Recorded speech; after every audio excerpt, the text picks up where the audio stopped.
Mungu atubariki wote.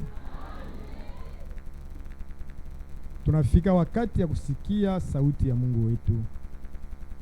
Tukweshe bote tayari jua kusikia ni nini Mungu anapenda kuzungumza pamoja nasi. Na siku ya leo tuko na ndugu yetu mtumishi wa Mungu Frère Roger Ngwej. Aujourd'hui nous avons le serviteur de Dieu, le Frère Roger Ngwej. Jo ule eko ku programme jo leta sauti ya Mungu asubuhi ya leo. C'est bien lui qui est au programme pour nous apporter la parole de Dieu. Jo kwa maana shebo tuko attentif jo kusikia nini Mungu anapenda kuzungumza nasi. Soyons tous attentifs pour écouter ce que Dieu veut parler à tout un chacun. Na bila kupoteza wakati tunamwalika mtumishi wa Mungu karibu. Sans plus tarder, nous l'invitons. Natakia kila mmoja wetu usikivu mwema. Je souhaite à tout un chacun une meilleure audition de la parole.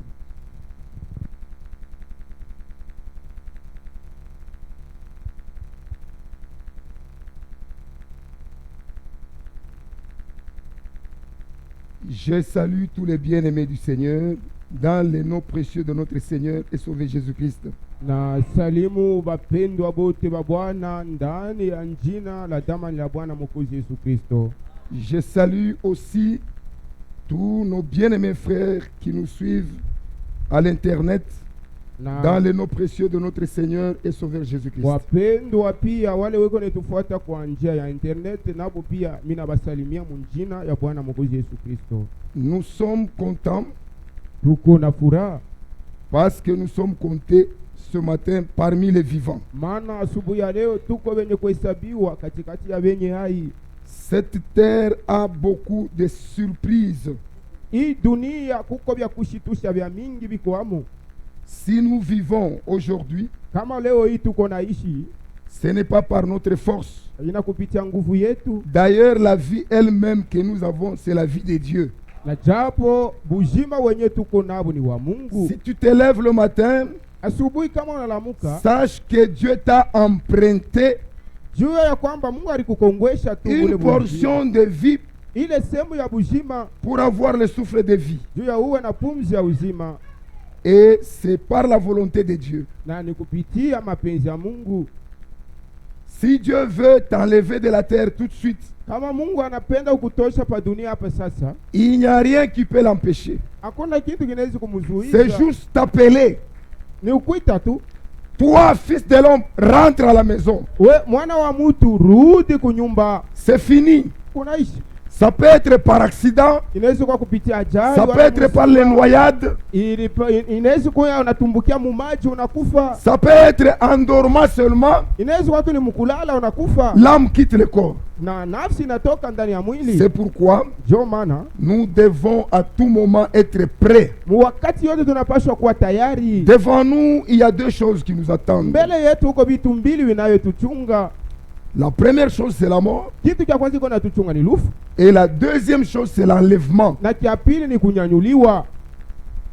Il y a parmi nous ceux qui seront enlevés vivants. Et il y a aussi parmi nous ceux qui passeront d'abord par la mort. C'est pourquoi il faut toujours être prêt. J'aimerais chanter un petit cantique. Peut-être vous ne connaissez pas ça. Très court. Et ensuite nous allons prier. Je veux être comme Jésus, oui, être comme Jésus, tout au long du voyage de ma vie, de la terre à la gloire. Je me demande seulement être comme lui. Oui, être comme Jésus. Oui, être comme Jésus. Tout au long du voyage de ma vie, de la terre à la gloire. Je demande seulement être comme lui. Vous aussi, vous demandez à être comme Jésus. Levez-vous, nous allons prier. Prions pour la parole de Dieu brièvement.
Bien-aimé Père Céleste, mpendwa Baba wa nous te mbinguni, sommes infiniment reconnaissants ce matin kabisa kabisa asubuhi ya leo tunakushukuru parce que tu nous as comptés parmi les vivants. maana ulituhesabia katikati ya wenye hai. En nous approchant de toi, Wakati tunakukaribia nous croyons que nous sommes heureux tuko naamini kwamba tuko wenye heri. parce que la Bible dit Biblia nasema heureux ceux qui lisent les paroles de la prophétie de ce livre heri wenye kusoma unabii ya hii kitabu et ceux qui entendent et ceux qui la gardent, na wenye kuichunga, car la fin est proche.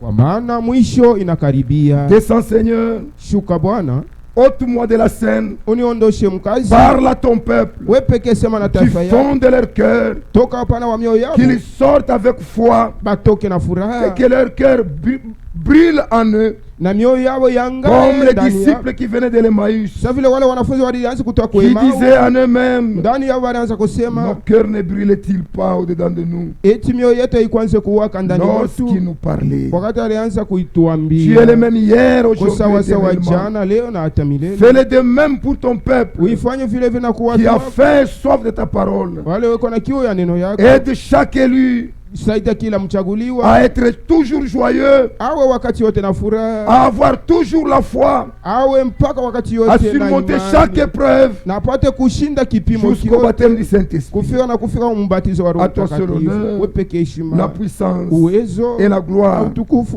nom de mchina Jésus-Christ. Yesu Kristo. Amen. Nous parlons de l'achèvement de l'église Tuko nasemea kuhusu kumalizika kwa The premier kanisa ya wazaliwa wa kwanza. La fois passée, nous avons... Que Dieu vous bénisse, asseyez-vous. Mwikale Mungu imbariki. La fois passée, Masiku ya kumkongo nous avons montré tulionesha que cette église a commencé à Pentecôte. ya kusema hii kanisa ilianzia ku Pentecosta. Cette église Hii kanisa a commencé ilianza par l'enseignement de Jésus-Christ lui-même. kupitia mafundisho ya Yesu Kristo mwenyewe. Jésus les a enseignés Yesu alifundisha et à la fin de sa marche, na kumwisho wa safari il yake leur a laissé une promesse. alibafundisha, na kumwisho wa safari yake La promesse akamwachia du Père. malako ya Baba. Il dit, ne prêchez pas, Anasema mshihubiri, ne quittez pas la chambre haute mshitoke mchumba ya juu jusqu'à ce que vous l'auriez reçu. kufika na pale mtaipokea. Ils ont attendu Waliongojea jusqu'à ce que tous étaient remplis du Saint-Esprit. kufika na pale bote wakajazwa kwa Roho Cette Mtakatifu. église Hii kanisa a commencé ilianzia par le baptême du Saint-Esprit. kubatizwa wa Roho Mtakatifu.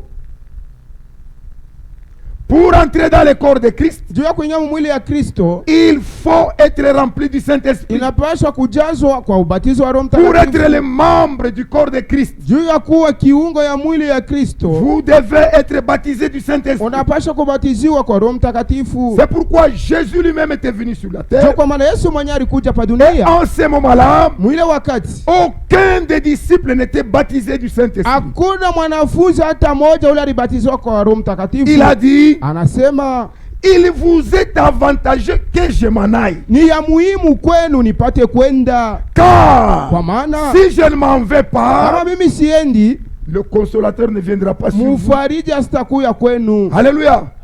Quand Jésus était sur la terre, Wakati Yesu alikuwa pa dunia, personne n'avait vu la colonne de feu. hakuna mtu ule aliona nguzo ya moto. Pourquoi? Juu ya nini? La colonne de feu Nguzo ya moto tout entière yote était en lui. ilikuwa ndani mwake. Quand ils sont arrivés sur la montagne de transfiguration Wakati walifika kumulima ya mabadiliko avec les disciples, na wanafunzi, il n'y avait pas besoin hakuwa lazima que la lumière descende du ciel nuru ishuke mbinguni pour les transformer. juu ya kuibadilisha. Hapana, Cette colonne de feu qui était en lui ile nguzo ya moto ilikuwa a ndani fait mwake, briller son éclat ilimwangaza sur son corps, mwili yake sur yote, ses vêtements. yulu ya manguo yake. On les regardait, Sasa mwangalie, on voyait comme si c'était la théophanie debout. baliona sa mwili ya utukufu, Ainsi que Moïse na hivi Musa qui était dans sa théophanie yule alikuwa mwili yake ya utukufu, et Élie na qui Eliya était dans sa yule théophanie alikuwa mwili ya à utukufu ses côtés. pembeni yake. Amen. Et après, Kisha yake il s'entretenait avec eux. alianza kuongea nabo, Une voix sortie du ciel a dit, na sauti ikatoa kumbingu na kusema, celui-ci est mon fils unique, huyu ni mwana wangu wa pekee, en qui j'ai mis toute mon affection. ndani mwake naweka mo mapendo yangu, Écoutez-le. mumusikilize. Amen. Pour l'écouter, Juu ya il kumusikiliza faut qu'il parle. inapashwa aseme. Aujourd'hui, Leo le Fils de Dieu mwana wa Mungu qui a parlé au temps des apôtres, ule alisema kama wakati ya il mitume, est venu sous forme du Saint-Esprit alikuja muumbo ya Roho dans les Mtakatifu prédicateurs. ndani ya bahubiri. Quand les prédicateurs parlent, Wakati bahubiri weko na ce n'est pas eux qui parlent, ana bo beko na c'est l'Esprit de Dieu qui parle à Roho ya eux. Mungu eko nasema nabo, Alors c'est le Fils de Dieu qui est là. na pale ni mwana wa mtu eko pale, mwana wa Mungu, Écoutez-le. na mumusikilize. Alléluia. Nous avons dit ceci. Tulisema hivi Pour bien comprendre, juu ya kuelewa mzuri, nous avons pris les 3 étapes du ministère de Jésus, tulibeba vipande tatu vya huduma ya Yesu. dans lesquelles nous avons dit, Mule tulisema la première était la guérison, kipande ya kwanza ilikuwa ni la matunzo, guérison divine. matunzo ya kimungu. La deuxième Kipande ya pili était le discernement des esprits. ilikuwa kuchunguza maroho. La troisième, Kipande ya tatu c'était la révélation de la parole. ilikuwa ni kufunua kwa neno. Nous avons dit que l'église primitive Tulisema kanisa ya kumwanzo était fondée sur la révélation de Jésus-Christ. ilikuwa yenye kutiliwa wala kujengwa yulu ya mafundisho ya Yesu Kristo. Jésus-Christ, quand il est venu, Yesu Kristo wakati alikuja, il est venu pour l'accomplissement des prophéties de l'Ancien Testament. alikuja juu ya kutimiza unabii ya Agano la Kale, La vie, uzima, les paroles maneno de Jésus-Christ, ya Yesu Kristo. c'était le fondement de l'église primitive, de l'église des Ile apôtres. ndio ilikuwaka musingi ya kanisa ya bamitume, kanisa ya kumwanzo. Cette église Ile kanisa était fondée ilikuwa isha sur la kushimamia doctrine des apôtres et des prophètes. yule ya mafundisho ya bamitume na manabii. Les apôtres, c'est l'Ancien Testament. Bamitume ni Agano la Les Kale, prophètes, c'est l'accomplissement. Na- Plutôt, Banabi. les prophètes, c'est l'Ancien Testament. banabii ni Agano la Les Kale, apôtres, c'est l'accomplissement de Na- l'Ancien na Testament mitume ni utimilifu wa Agano la Kale par Jésus-Christ. kupitia Yesu Kristo. Amen. C'est là où était reposée l'église primitive. Jo pale palikuwa pasha kushimamia kanisa ya L'église kumwanzo. des apôtres. Kanisa ya bamitume. Et c'est comme ça qu'ils ont marché. Ni muhimu namna balitembea. Nous avons montré Tulionesha cela dans Matthieu chapitre 16, mu Mathayo sura versets 13 16 à 19. mstari ya 13 Dans mpaka Matthieu chapitre 19. 7, Mathayo sura versets 17 24 à 27. mstari ya 27. Dans Matthieu chapitre 16, Mu Mathayo sura Jésus-Christ 16 annonce son église Yesu Kristo yeko natangazia ku kanisa yake pour la première fois. mara ya kwanza. Sur ce roc, Yulu ya hii sur mwamba, cette pierre, yulu ya hii je jiwe bâtirai mon église. tajenga hapo kanisa yangu, Et les portes de l'enfer na milango ya fashi ya ne wafu prévaudront point contre elle. aiya istawala. Cette promesse, Ile c'est la malako promesse d'Abraham. ni malako ya Dieu Ibrahimu. lui a dit, Mungu anamwambia ta postérité uzao ya possédera les portes de l'ennemi. itashika milango ya badui. Et c'est là où nous sommes debout. Na njo pale tuliposhimamia Sur le roc yulu ya mwamba qui a vaincu tous les démons à la croix. ile lishinda mapepo mchafu yote Qui est kwa msalaba, Jésus-Christ. mwenye kuwa Yesu Kristo. Maintenant, dans Matthieu chapitre 27, chapitre 7, verset 24 à 27, Mu Mathayo sura yake ya 7 mstari ya 24. Jésus parle de l'individu. Mungu yuko anasema juu ya mtu binafsi. Chacun de nous est un caillou. Kila mmoja wetu ni karibwe kadogo. Amen. Chacun de nous est un caillou. Kila mmoja wetu ni kajiwe kadogo. C'est-à-dire, chacun de nous Ni kusema kila mmoja est wetu une portion de la révélation de ni Jésus-Christ. sehemu ya ufunuo wa Yesu Kristo.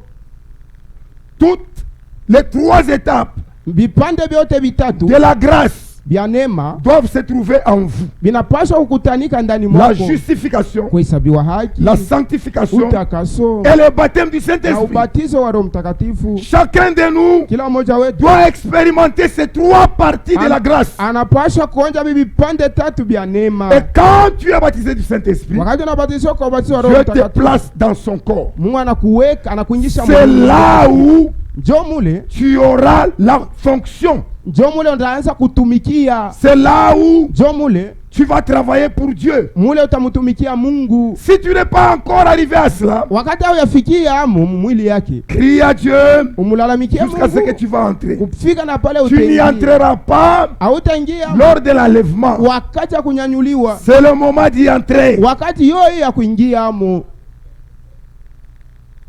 Ce sont ces trois étapes, Ni bibi pande ce bitatu, sont ces choses-là ni bibi ntu vile qui représentaient la première église. vile vinaanza kutambulisha kanisa ya kwanza. C'est dans cet état aussi Ni hii hali vile que vile doit se présenter l'église du temps de la fin. njo munapaswa kujionesha wala kuonekanishwa kanisa kwa wakati ya mwisho. Maintenant, il y a un aspect très important. Huko hali sasa, wale kipande cha mafaa Très cha important, mafaa sana qui trouble beaucoup de gens, kiko na vuruga watu wengi, que la fois passée en parlant, ya kusema wakati ya mashiko ya kumkongo mkusema j'avais sauté cela, je n'avais pas vu important. miri birukaka siku bionake vya mafaa. Mais aujourd'hui, Lakini leo quand je dormais, wakati nianza kulala, une personne me disait, tu ne peux pas louper ça. muntu fulani aliniambia bila wawezi kuibiluka wala kuibipita. C'est pourquoi Jo kwa maana nous allons parler de ça. tutebisemea C'est un mystère. ni siri. Ceci n'était pas dans l'église primitive. Hii haikuku yake kukanisa ya kumwanzo. Ceci apparaît seulement dans l'église du temps de la fin. Hii inaonekana tu ni kuikanisa ya kuwakati. C'est la raison pour laquelle Jo kwa maana les prédicateurs d'aujourd'hui bahubiri ba leo se troublent, beko najivuruga, parce que Dieu lui-même a parlé à Frère Branham. maana Mungu mwenyewe alimwambia ndugu Branham. Maintenant, nous avons trois étapes du ministère de Frère Branham Tuko na viwango tatu vya huduma ya qui ndugu sont Branham semblables aux trois étapes du ministère de Jésus. vya kufanana na viwango tatu wala vipande tatu vya huduma Qui ya est la Yesu. guérison divine Matunzo ya ou la kimungu, guérison des malades. wala kutunza wagonjwa, Ensuite, le discernement des esprits. kisha yake kuchunguza kwa maroho, Ensuite, la révélation de la parole. kisha kufunuliwa kwa neno. Ces trois étapes-là, Vile vipande Frère Branham vitatu les a appelées ndugu Branham aliviita les signes messianiques. maalama ya kimesia. Quand ces choses se manifestaient, Wakati hivi vitu vinaanza kuonekana, c'est comme si c'est Jésus lui-même qui était sur la terre. inaanza kuonekana sasa ni Yesu mwenyewe yuko pa C'était dunia. un ministère messianique. Ilikuwa ni huduma ya kimesia Yesu. Maintenant, Sasa au début du ministère de Frère Branham, kumwanzo ya huduma ya ndugu Branham il est entré dans une église pentecôtiste alinyamu kanisa ya qui Pentecoste, était réunie comme nous sommes là. balikuwa basha kukusanyika mpaka vitu sha kukusanyika. Maintenant, il y avait deux personnes devant. Lakini kumbele kulikuwa watu wawili, L'un parlait en langue, mmoja alianza kusema Rapidement. lugha mbio mbio, l'autre interprétait les langues. mwingine yuko na tafsiri ile lugha. Alianza Quand il kusema parle, huyo l'autre yuko interprète. nasema, huyo Quand na il tafsiri, parle, huyo l'autre yuko interprète. nasema, huyo yuko na Et tafsiri. cela a été parfait. Vile vilikuwa vikamilifu Le Frère Branham mkushikia. a dit, Ndugu Branham anasema, oh, so, anashika ne suis-je pas parmi les anges? eti sijikuta katikati ya malaika.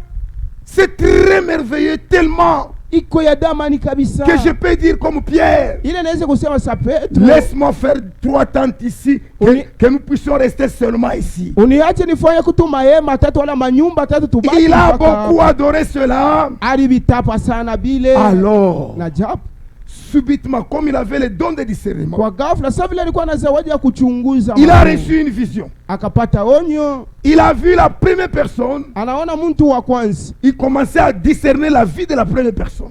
eko nachunguza maisha ya ule mtu wa kwanza. C'était une personne correcte, Alikuwa tu ni mtu wa kunyoloka, ayant une femme eko na bibi moya et les enfants, na batoto, une bonne famille, jamaa mwa mzuri, un chrétien. Mkristo.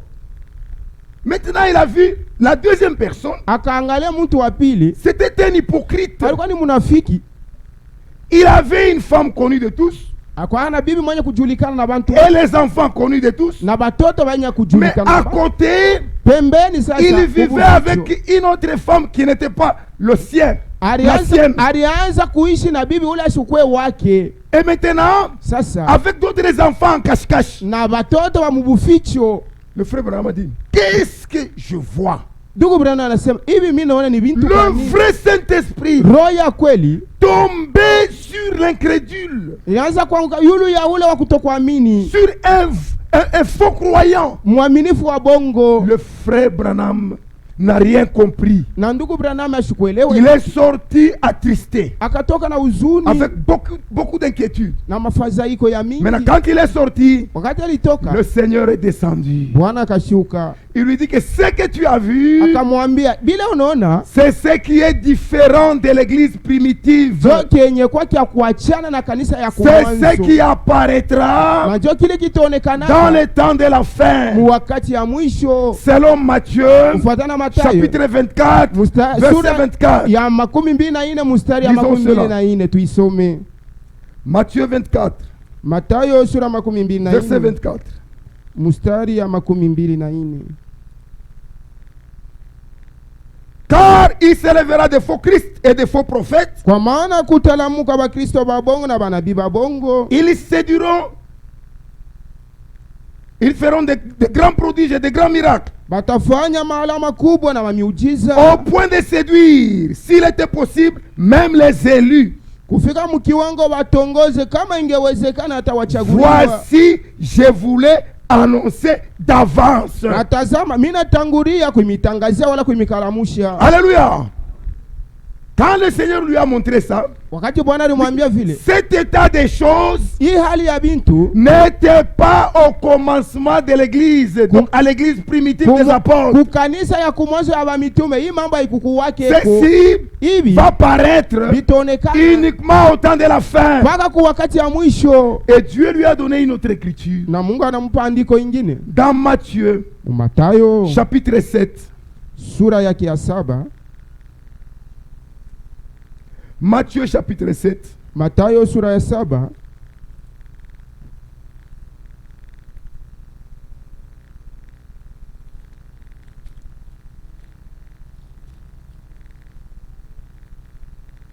À partir du verset 15.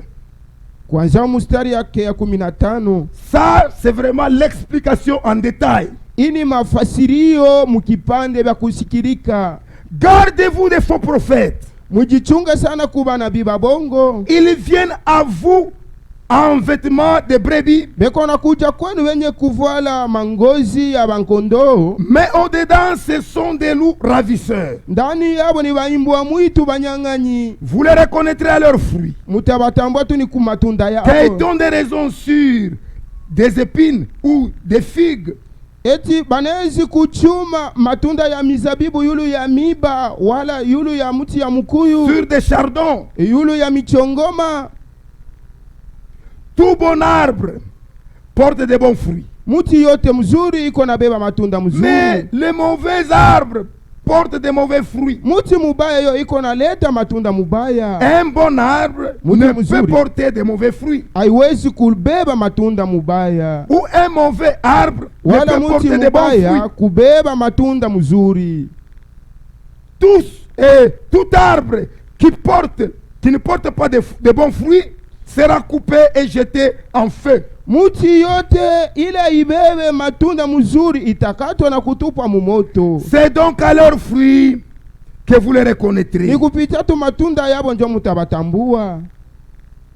Ceux qui me disent Seigneur, Seigneur, n'entreront pas tous dans le royaume des cieux, Bale bote weko naniita Bwana Bwana hawataingia wote mufalme ya mais mbingu. seulement celui qui fait la volonté de mon Père. Ni mpaka tu ule eko nafanya Qui est dans les mapenzi cieux. ya baba yangu ule aliye juu mbinguni.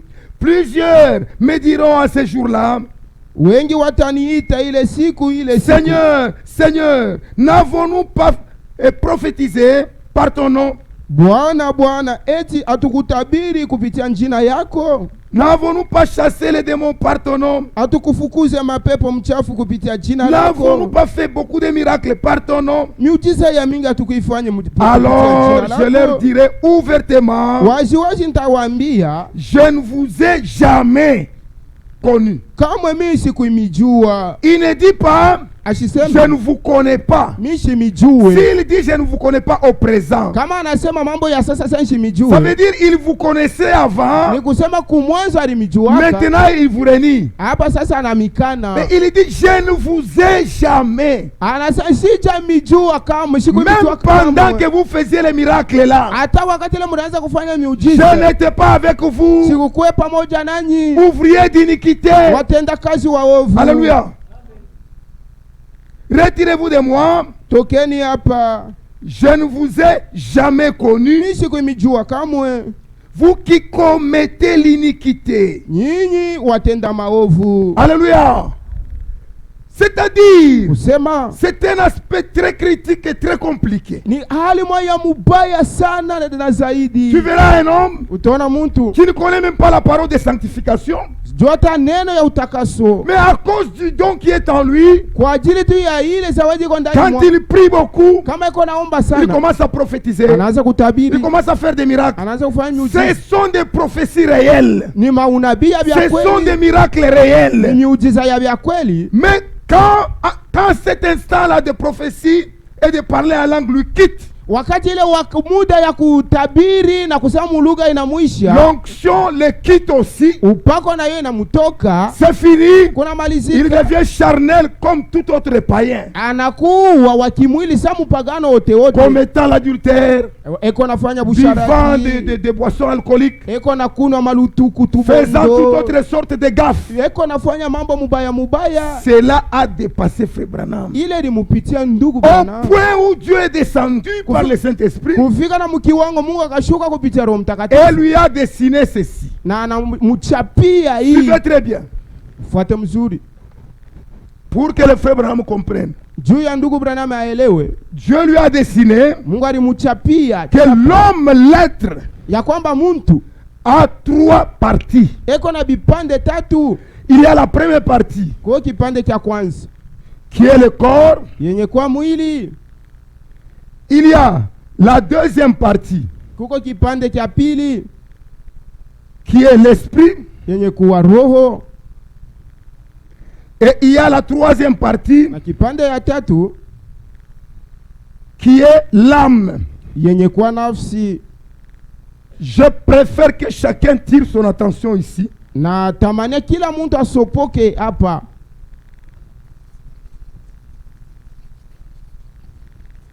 J'aimerais que vous puissiez très bien suivre ça. Mimi napendea muelewe mzuri, mfuate sana Ça va kabisa, très bien vous aider vitamisaidia et vous mzuri allez bien comprendre. na mutaelewa.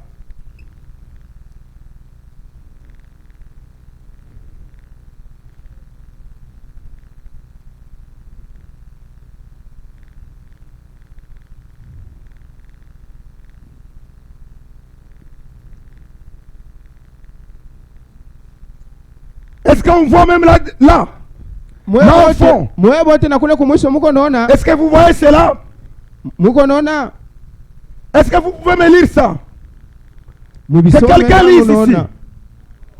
Ah, ici et ici. Que Dieu vous bénisse. Suivez très bien. Mfuate sasa. L'homme a ces 3 parties. Mutu eko na vipande vitatu. Quand l'homme est justifié, Kama muntu anahesabiwa haki, la justification kuhesabiwa haki touche le corps. inabamba mwili, inaingia mu mwili. Amen. Quand l'homme est sanctifié, Kama muntu la anatakaso, sanctification utakaso touche l'esprit. inaingia mu roho. Quand l'homme est baptisé du Saint-Esprit, Kama muntu anabatizwa kwa Roho le Mtakatifu, baptême du Saint-Esprit ubatizo wa Roho Mtakatifu touche l'âme. inaingia mu nafsi. Est-ce que vous comprenez? Maintenant, Sasa quand l'homme n'est pas baptisé du Saint-Esprit, kama muntu ashibatizwe kwa Roho Mtakatifu, il peut prier. anaweza kuomba, Il peut prier. anaweza kuomba, L'onction descend sur lui. upako unamshukia. Cette onction Ile upako se limite au niveau de son esprit. inashimamia tu pa roho, Uniquement au niveau de son esprit. mpaka tu pa roho yake inashimama upako. Alors son esprit Roho yake l'esprit de l'onction, roho ya upako qui est l'esprit de Dieu, yenye kwa roho ya Mungu va convaincre son esprit itahakikisha roho yake avec les paroles de vérité. na maneno ya kweli. Et quand il prophétise, Na wakati anatabiri la chose arrive. kitu kile anatabiri Quand il kinafika. impose les mains aux malades, Wakati anatilia les malades mgonjwa sont guéris. mkono, mgonjwa Quand il anatunzika. fait toutes ces choses, Wakati anaanza kufanya hivyo, Quand il termine, wakati l'onction le anamaliza, na upako anamutoka l'onction quitte son esprit. na roho upako anatoka Son roho esprit yake. demeure le même. Roho inabakia mpaka ile ile anaikala. Et l'homme est toujours le pécheur. na muntu anabaki tu L'homme d'iniquité. muntu wa maovu. C'est la raison pour laquelle Jo kwa maana vous voyez les pasteurs qui couchent les filles dans les églises. Mungu anaona bachungaji wako natembea na babinti C'est la raison pour laquelle Jo kwa maana vous voyez les pasteurs qui sont criminels. Mungu anaona bachungaji bauaji. C'est la raison pour laquelle Jo kwa maana vous voyez les hommes qui se disent hommes de Dieu, bantu bako najiita batumishi ya Mungu qui sponsorisent les matchs, beko natoa pesa njoo ya qui sont maendeleo dans ya des distractions ya football beko mukulenga et dans mafulani des histoires pareilles. mubintu tu vya muvurugo vya vile vile. Un homme de Dieu Mtumishi wa ne Mungu peut jamais se trouver au stade pour regarder le match. asiwezi kujikuta muiwanza ya football njoo angalia mafootball. Jamais, jamais, jamais. Kamwe asiwezi Tu kujikuta. ne peux pas pour autant Hauwezi transformer le stade dans ta maison. kubadilisha Par nyumba l'écran. yako inakuwa kiwanja ya football. Jamais, kupitia jamais, ekra yako. jamais. Kamwe. Aujourd'hui, nous voyons les pasteurs Leo hii tuko naona qui bachungaji postulent à la présidentielle, banaweka kandidatire yao bawe des pasteurs baraisi. Bachungaji qui postulent beo banaweka kandidatire au yao municipal. sa vile bakuwe banabunge Ces ne sont pas des pasteurs. bale abana bachungaji. Ces jours-là, Ile siku ils diront au Seigneur, watamwambia Bwana, n'avons-nous pas prophétisé en ton nom? eti hatukutabiri kupitia jina N'avons-nous pas yako, fait ceci en ton nom? hatukufanya hivi na hivi kupitia jina yako. Pendant qu'ils disent ça, Wakati bako nasema dans vile, leur âme, ndani ya nafsi il y a yao l'incrédulité. Mungu Et kutokuamini, Dieu leur dira, na Mungu atabambia retirez-vous de moi, mutoke hapa, ouvriers d'iniquité. batenda kazi baovu. Quand le frère Branham a reçu cette révélation, Wakati ndugu Branham alipokea ile ufunuo, il s'est gratté la tête anapalula kukichwa, et il a appelé cela anaita ile les oins du temps de la fin. bapakaliwa wa wakati ya mwisho. Amen. Ces oins-là Bale bapakaliwa wa wakati ya apparaissent seulement au temps de la fin. banaonekana tu ni ku wakati ya mwisho. Dans l'église primitive, Kukanisa ya ils kumwanzo n'y sont pas. aba kuku yake eko. Est-ce que vous avez entendu cela? Eti munaelewa, Est-ce que vous avez compris cela? munashikia. C'est pourquoi, Jo kwa maana même quand il faut parler du Saint-Esprit, kama inapaswa kusema kuhusu Roho ces Mtakatifu, gens-là tâtonnent. bale bantu beko na sita Ils sita, ne comprennent pas la chose. abana na uhakika na abaelewe kintu, Parce qu'eux-mêmes juu wao n'en wenyewe ont pas reçu. abakuipokea. C'est un mystère. Ile ni siri. Dans ce temps de la fin, Mwi wakati ya mwisho il y a aussi le baptême du Saint-Esprit kuko ubatizo wa Roho Mtakatifu sans sensation. bila mchemuko, Alléluia. C'est un mystère aussi. na hiyo ni siri pia. Un homme qui reçoit cela, Mtu mwenye kuipokea il est cool. iko wa kimya. Le Saint-Esprit peut venir par le bruit. Roho Mtakatifu inaweza kuya kupitia Le makelele, Saint-Esprit peut venir calmement. inaweza kuwa tu mubaridi. Quand quelqu'un tombe par le Saint-Esprit, Kama mtu anangua kupitia Roho Mtakatifu, le signe qui montre que cette personne est tombée par le Saint-Esprit, alama iko naonyesha kusema huyu mtu ako naangua kupitia Roho il ne Mtakatifu, mettra jamais son visage en l'air. asitaanguka kichwa yulu, Unaanguka se sitombe la tete en haut, kama unaanguka vile, sitombe comme ça. unatorona mancho sa mtu anatafuta kukata roho. Quand beaucoup c'est comme celui qui veut Madémon expirer. ile koyulu yako. Ce sont des esprits impurs Je qui peux sont descendre sur pour toi. t'imposer les mains pour chasser ce Pale démon. tashuka na kutilia mkono ndio kufukusha ile mapepo mchafu. Amen. Quand quelqu'un tombe par le Saint-Esprit, Kama mtu anangua kupitia Roho c'est Mtakatifu, toujours le visage contre terre. atangua ni kifudifudi. Cela signifie l'adoration. Ile maana yayo ni maabudu. Amen. Vous qui tombez là, Mwe benye kuanguka, faites attention de la manière que vous tombez. musopoke munamna ile muko naanguka. Ne commencez pas à être rusé Usianze tu kwa wajanja. pour tourner directement le visage contre terre afin que les gens voient que c'est Juu le pale pale kisha kuangua njoo unageuza uso chini juu waone sana Laisse ton kifudifudi. esprit agir en toi comme tel acha roho yako itende vile afin que Dieu puisse t'aider. juu ya Mungu akusaidie. Amen.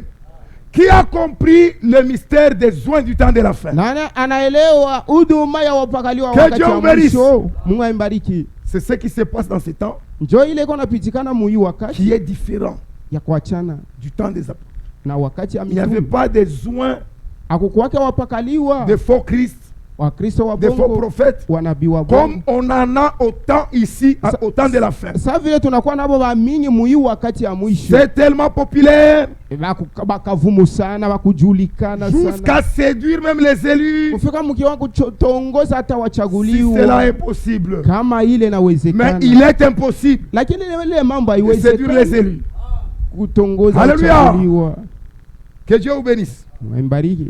Dans l'étape de la grâce, Mkipande ya neema il y a 3 parties. kuko vipande tatu. Il y a la justification Kuko kuhesabiwa haki par la foi. kupitia imani. Quand vous croyez au Seigneur Jésus-Christ, Wakati unamwamini vous Bwana recevez Yesu la Kristo, justification utahesabiwa haki par la foi. kupitia imani.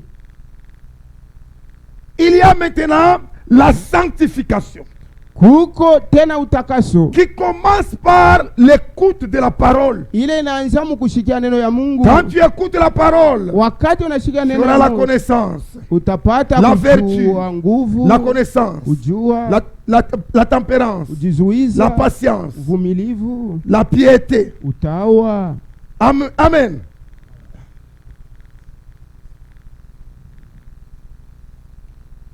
L'amour fraternel. Mapendo ya kinduku. Amen. C'est cette étape-là, Ni ile kiwango ile, la vertu, nguvu, la connaissance, kujua, la tempérance, kujizuiza, la patience, uvumilivu, la piété, utawa, l'amour fraternel. mapendo ya kinduku. C'est cette étape-là Ni ile viwango tano constitue la sanctification. ndio vyenye kutunga utakaso. Amen. Et cette sanctification, Na hii utakaso c'est la marche d'Israël ile ni mwenendo ya Israeli au désert. jangwani. La marche d'Israël au désert Mwenendo ya Israeli était jangwani très longue. ilikuwa kama mrefu. Cette marche, Ile safari yao littéralement, kwa kawaida ne pouvait faire que 3 jours à 4 jours. ilipaswa kubeba tu masiku 3 wala 4. Mais Dieu a fait de cette marche 40 ans Lakini ile safari ya siku 3 Mungu anaifanya iwe miaka 40 pour sanctifier son peuple. juu ya apate kutakasa bantu Et bake. beaucoup sont morts Wengi dans walikufa le désert à mjangwa Kadesh Barnea. Akadesh Barnea. C'est ce qui se passe aujourd'hui. Jo ile iko napitikana leo. La sanctification, Utakaso c'est une étape de la croissance. ni kiwango kia kukomea. Quand l'enfant naît, Wakati mtoto il anazaliwa, est bébé. eko mtoto Il mchanga est justifié anahesabiwa parce haki, qu'il vient dans le monde. maana anaingia Mais mudunia. quand l'enfant commence à croître, Wakati mtoto anaanza kukomala, il acquiert la vertu. anaanza kupokea sa nguvu. La vertu, Nguvu c'est ce qui était en Jésus-Christ, jo ile ilikuwa ndani ya Yesu Kristo. qui faisait que quand quelqu'un touche le pan de sa robe, Ile ilianza kufanya kama mtu anagusa tu pindo ya nkanjo il yake, est directement guéri. pale pale anatunzika. Tout enfant de Dieu qui est baptisé au nom de Jésus-Christ Mtoto wote wa Mungu mwenye kubatizwa mjina est yake conduit par la vertu. ni eko naongozwa na kupitia C'est nguvu. pourquoi la Bible dit, Ndio maana Biblia inasema voici les miracles tazama miujiza qui accompagneront ile ceux itasindikiza qui auront cru. wale watakayoamini. Amen. Quand Pierre marchait, Wakati Petro anaanza kutembea, l'ombre seulement touchait les malades. kimvuli yake iko na Et les malades étaient guéris. magonjwa wanatunzika. Ce qui guérissait, Kile kinaanza kutunza c'était la vertu. ilikuwa ni nguvu. Amen. Deuxième chose, Kitu c'est la gani? connaissance. Ni kujua, C'est la croissance de l'enfant. ni kukomala kwa mtoto. Paul dit, quand j'étais petit, Paulo anasema wakati nilikuwa ningali mtoto j'agissais comme un esclave. nianza kutenda sa vile Quand j'ai mtoto wala grandi, mtumwa. Wakati Je commence à nakomea agir comme un responsable. mimi naanza kutenda sa mtu mkubwa. C'est dans la croissance. Ni mkukomala. L'étape de la croissance, Kipande ya c'est ce kukomala qu'on appelle la sanctification. jo kile kinaitwa utakaso. La sanctification, Utakaso ce n'est pas le baptême du Saint-Esprit. haina ubatizo wa Roho Mtakatifu. Amen. La sanctification, Utakaso c'est la sanctification. ni utakaso.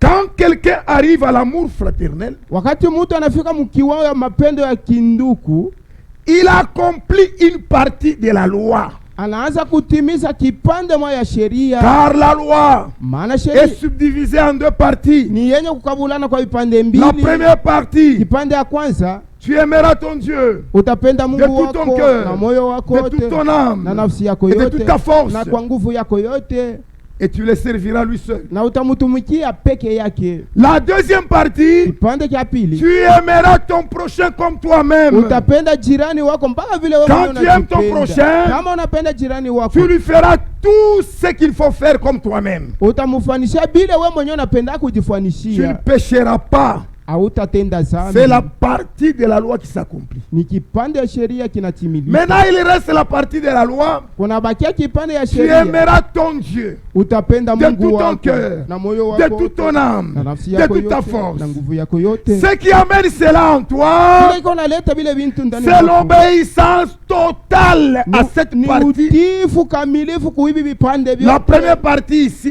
Vipande vya kwanza. quand tu as l'obéissance totale Wakati uko na utiifu à kamilifu toute la parole de Dieu, neno lote la Mungu, en ce moment-là, mule wakati tu auras le Saint-Esprit. Roho Mtakatifu utaipata. Est-ce que vous comprenez? Lisons cela. Some Actes chapitre 5. Matendo ya Mitume sura yake ya 5 Actes chapitre 5. Verset 32. mstari ya 32. Nous sommes témoins de ces choses.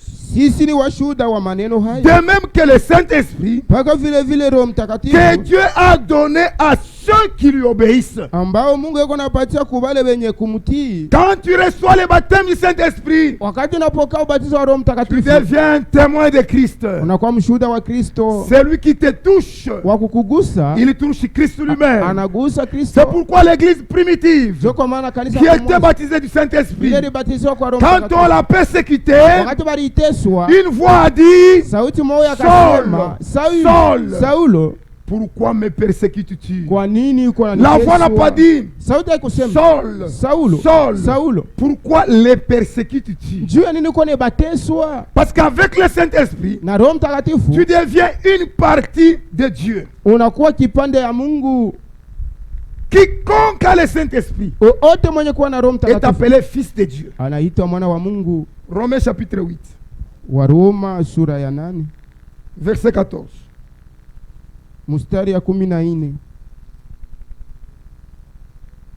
Car tous ceux qui sont conduits par l'Esprit de Dieu sont fils de Dieu. Maana bale wote weko naongozwa na Roho ya Mungu ni wana wa Mungu. Tant que tu n'as pas encore reçu le Saint-Esprit, Wakati yote hujapokea Roho Mtakatifu, tu es seulement un enfant de Dieu, uko tu mtoto wa Mungu kwa kunjina. mais un fils, Lakini mwana c'est un enfant adopté. ni mwana ule alikubaliwa kuwa mwana. Amen. C'est un enfant mature, Ni mtoto wa kukomala. un enfant qu'on ne peut pas tromper. Mtoto ule hawezi kulanda kutongoza. C'est pourquoi ces esprits-là, Ndio kwa maneno maroho même s'ils s'approchent de l'esprit de l'épouse, hata kama iko karibu wala ya kufanana na roho ya les bibi harusi, élus ne seront jamais séduits. kamwe wachaguliwa watatongozwa. Est-ce que vous avez compris cela? On ne peut pas s'attarder sur ça. Hatuwezi kuchelewa Ça, pale. ce n'est pas notre problème. L'essentiel est que vous avez compris cela, c'est très important. Ya mafani vile munaelewa njo kizuri. Maintenant, nous allons progresser. Tutasonga mbele.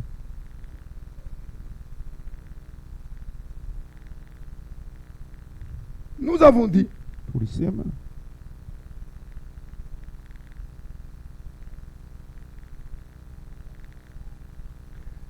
Le ministère de Frère Branham huduma ya ndugu Branham était semblable au ministère de Moïse. ifanana na ya Musa. De la même manière que pour sortir les enfants d'Israël de l'exode, de l'Égypte dans l'exode, il fallait Moïse. Munamuna moya moya njuu ya kutosha watoto ya Israeli mu Misri kuwapeleka mukana na napashwa Musa ibatoshe. Ensuite du désert Na kisha yake toka jangwa vers Canaan, il fallait Josué. kuenda kufika mukana na ipashwa mpaka Yoshua. En ce temps de la fin, Na muyi wakati ya il mwisho en est de même aussi. njo vile biko. De la même manière, Namna moya moya pour sortir le peuple de Dieu du judaïsme kutosha batu ba Mungu mu mafundisho ya bantu en christianisme, kuibengisha ndani ya Kristo, il fallait Jean-Baptiste ilipashwa Yohana Mbatizaji pour baptiser d'abord les gens juu abatize mbele bantu afin de préparer le chemin du Seigneur, ili apate kutayarisha njia ya Bwana, afin d'amener les gens vers Jésus. ili apate kupeleka bantu kwa Yesu. Et dès que Jean-Baptiste a terminé cela, Wakati Yohana Mbatizaji alimaliza ile, les gens venaient lui dire, batu walianza kuja es-tu le kumwambia, Christ? eti wewe ndio Il dit Kristo? non, non, non, je ne suis pas le Christ. Anasema hapana, mimi sina Kristo. Je ne suis pas en mesure de délier les courroies de ses sandales. Sina hata muhali ya kufungula nkamba ya viatu Il vyake. fallait Ilipashwa que lui croisse ye apande et que moi je diminue. na mimi nishuke. Maintenant, lorsque Jean-Baptiste est arrivé à la fin de son ministère, Wakati Yohana Mbatizaji alifika kumwisho wa huduma il yake, était arrêté. alibambiwa, On l'a livré. banamutoa, Il est parti en prison. bakamufunga mgereza. Quand Jésus a entendu Wakati Yesu que anashikia Jean-Baptiste n'était plus sur la scène, ya kusema Yohana Mbatizaji hana tena mkazi, c'est alors que Jésus est entré sur la scène. njo pale Yesu sasa anaingia mkazi. Est-ce que vous comprenez? Mnaelewa? Est-ce que vous comprenez très bien? Lisons cela. Tusome Matthieu chapitre 4. Mathayo sura yake ya 4. Ils ne pouvaient pas être tous deux Hawakupaswa kutumika bote dans la bawili même scène. Non, non, mu non, non. wakati moya moya na kutumika kazi moya moya. Matthieu chapitre 4. Mathayo sura ya 4. Nous lisons au verset 12 jusqu'au verset 16. Mstari ya 12 mpaka 16. Jésus ayant appris que Jean avait été livré, se retira dans la Galilée. Yesu wakati alijulishwa ya kuwa Yohano balimutoa wala alibambiwa, akatoka kwenda Galilaya. Il quitta Nazareth et vint demeurer à Capernaum, situé près de la mer.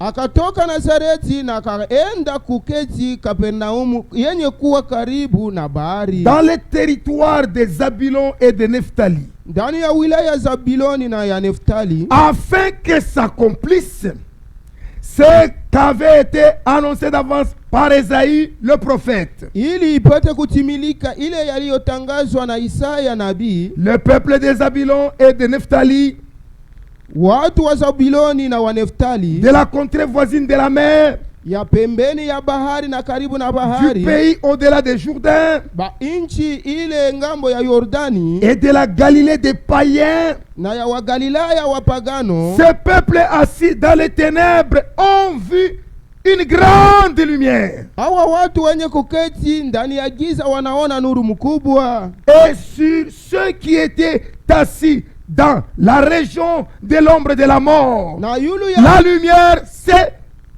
levée. na yulu ya wale walianza kuikala ndani ya fwashi ya wala kimvuli ya lufu, na nuru mkubwa inaonekana. Alléluia. La lumière s'est levée. Nuru inaonekana. Et dès ce moment, Kwanzia ile wakati sasa, et dès ce moment, kwanzia ile wakati Jésus commença à prêcher et à dire: Repentez-vous, car le royaume des cieux est proche. kwanza wakati ile Yesu akaanza kuhubiri na kusema, tubuni kwa maana ufalme ya mbingu inakaribia. Alléluia.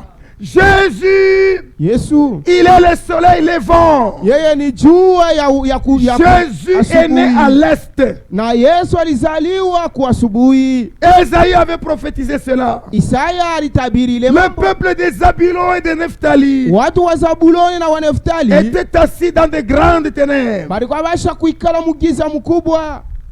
Une grande lumière s'est apparue. Nuru kubwa inaonekana. La lumière s'est levée. Na nuru inaonekana. C'était le lever du soleil. Ilikuwa ni kutoka kwa jua. Le soleil s'élève à l'est Jua iko natoka kwa et se asubuhi couche à l'ouest. na kuangukia De la même manière que le soleil s'est levé à l'est, vile vile jua ililamuka kwa asubuhi wala kumashariki. c'est de la même manière que le soleil se couchera à l'ouest. Ni munamna moya moya jua itangua kumangaribi. Suivez très bien. Fuate mzuri. Qu'est-ce qui se passe en ce temps de la fin? Ni nini kona pitikana mui wakati ya mwisho? Frère Branham est apparu pour préparer le cœur des enfants Ndugu Branham alionekana jua kutayarisha mioyo ya wana à la foi de leur père apostolique. ipate kufanana kuimani ya baba yabo mitume. Vous comprenez cela? Unalewa? Dès que Frère Branham a terminé Wakati ndugu Branham à préparer le alimaliza cœur des ya enfants, kutayarisha mioyo ya à wana ramener le cœur des na enfants kurudisha mioyo ya à wana leur père apostolique, kwa baba yao wa mitume, d'après Malachie chapitre 4 verset 5-6. kufuatana Malaki ya sura 4 mstari ya 5 mpaka 6. Maintenant, Sasa le frère Branham a déclaré de lui-même ndugu Branham alisema yeye mwenyewe, que maintenant mon temps est arrivé à la fin. hapa sasa wakati yangu inafika kumwisho, Afin que cette glorieuse personne puisse entrer en scène. juu ya ule muntu mwenye utukufu aingie mkazi. Nous ne pouvons pas être à deux en même temps. Hatuwezi kutumika wawili Il mwakati faut que moja moi moja. je diminue Inapaswa mimi nishuke et que lui croisse. naye apande. Alléluia. C'est le frère Branham qui a déclaré ça. Hii ni misemo ya ndugu De Branham. lui-même. Yeye mwenyewe. C'est lui qui a déclaré ça. Yeye ndio alisema hii Nous ne misemo. pouvons pas être à deux. Hatuwezi kutumika wawili wakati moja moja. 7e saut. Muri ya 7. 7e saut. Muri ya 7.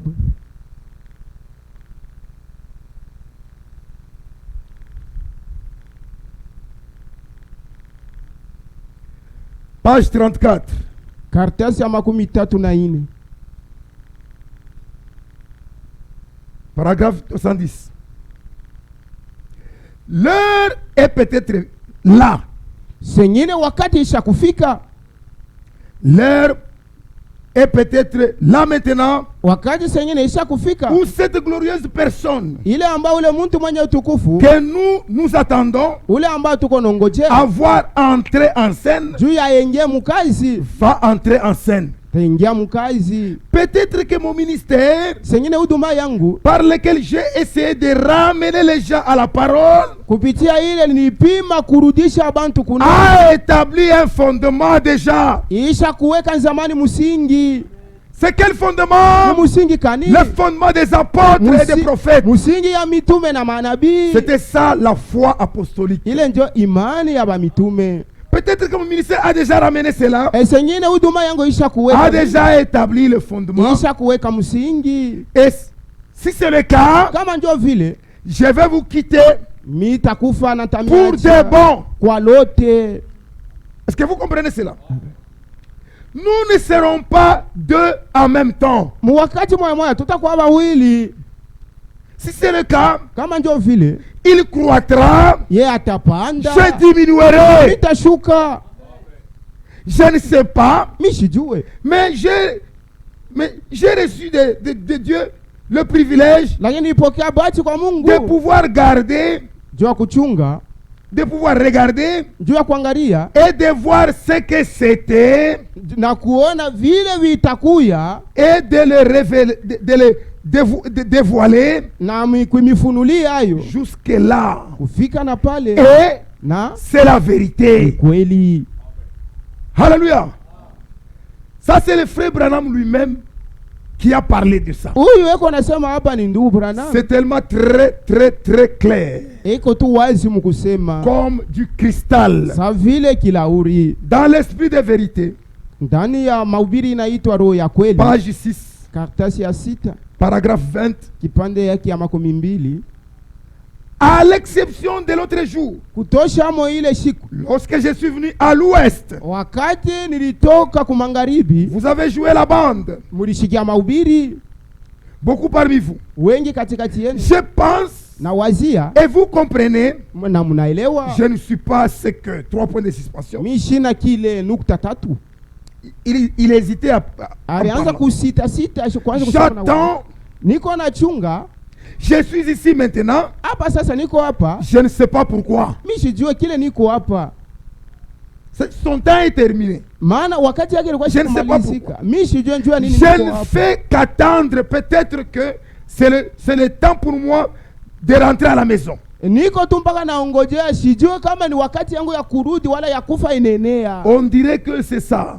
Bata sasa njo vile, Si c'est vraiment ça, kama njo vile, si c'est le cas, kama njo vile, il s'élèvera après moi atasimama wala kulamuka kisha mi kufa. quelqu'un qui continuera. Muntu ule ataendelesha, Quelqu'un qui continuera. muntu ule ataendelesha, Pas quelqu'un qui commencera son message. ana muntu ataanza ujumbe yake, Quelqu'un qui continuera muntu le même ataendelesha message. ujumbe moya moya, Comme il a été dit à Josué, kama vile ilimwambiwa que Yoshua, ce livre de la loi de Moïse, ya kusema hii sheria ya ne kitabu ya s'éloigne pas de Musa toi. isitengane nawe, Médite-le uifikiri jour et nuit. usiku na C'est alors que mchana, tu auras du succès pale utafaulu dans toute ton entreprise. mu makazi yako yote.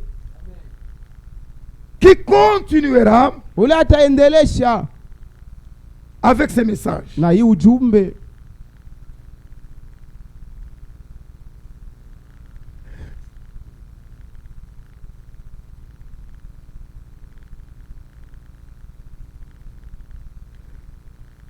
Ce sera une personne étrange. Atakuwa tu muntu wa kushangaisha, Mais il s'élèvera après ceci. lakini atasimama kisha hii Après ceci quoi?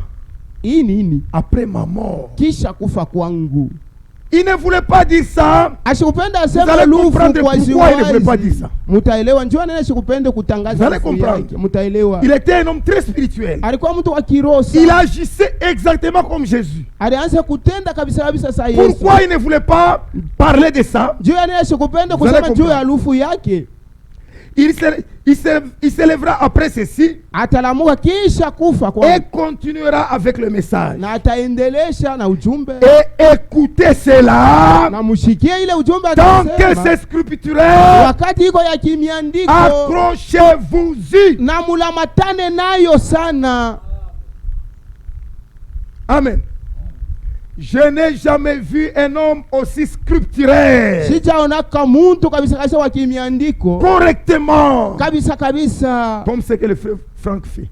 kisa vile bile ndugu Frank yako Ce n'est pas anafanya. le frère Franck Ana ndugu Frank pour que les gens l'adorent. juu ya bantu wa mwabudu, C'est l'esprit du Seigneur dans le frère Franck qui fait ça. ni roho ya Mungu ndani ya ndugu Frank. Quand nous voyons cela, naona bile nous devons adorer le Seigneur. tunapaswa kuabudu Nous Bwana, ne sommes pas les idolâtres. hatuna babudu sanamu. C'est la grâce que Dieu nous a donnée. Ni neema Mungu ile alitupa. Alléluia. Vous voyez, Nona nous allons lire dans Tournez les regards vers Jésus. tutasoma, tupa macho yako kwa Yesu, wale kumtazama Yesu. Tournez les regards vers Jésus. Tazama macho yako kwa Yesu. Page 41 Karatasi ya 41 ou 41. Paragraphe 322. kipande yake 322. Et si je suis en train de poser un fondement Na kama niko naweka tu msingi sur lequel un autre se tiendra, yule ya ile ambayo mtu mwingine atashimamia hapo, fasse Seigneur que cela se produise bientôt afin que la parole s'accomplisse. fanya mbio mbio ile mambo itendeke, ili neno yako ipate kutimilika. C'est pendant la prière Ni mu qu'il maombi disait ça. mjomula alianza kusema vile. Amen. Nous allons voir dans ces rangées du côté de Jésus. Tutaona mahubiri inaitwa kujipanga kungambo ya Yesu. Page 15, Karatasi ya 15 paragraphe 62. kipande yake ya 62. Il y a 3 choses Kuko bintu tatu qui pourraient m'arriver. vile vinaweza kunifikia, C'est soit la fin de ma route, wala ni kufa Alors, cet autre qui doit venir, wala ule mwingine atakuja, laissons-le venir. mumwache akuje, tumwache akuje. J'aurais ouvert la voie Mitafungula tu pour njia qu'il puisse prendre la relève. juu anikombole. Alléluia. Parce que, Juu souvenez-vous, munakumbuka celui qui viendra ule atakuya, prêcher se tiendra sur la parole, ule atakuwa kuhubiri, atashimamia yulu ya neno, ramenant la foi des enfants kurudisha imani ya à celle de watoto père. kuba baba.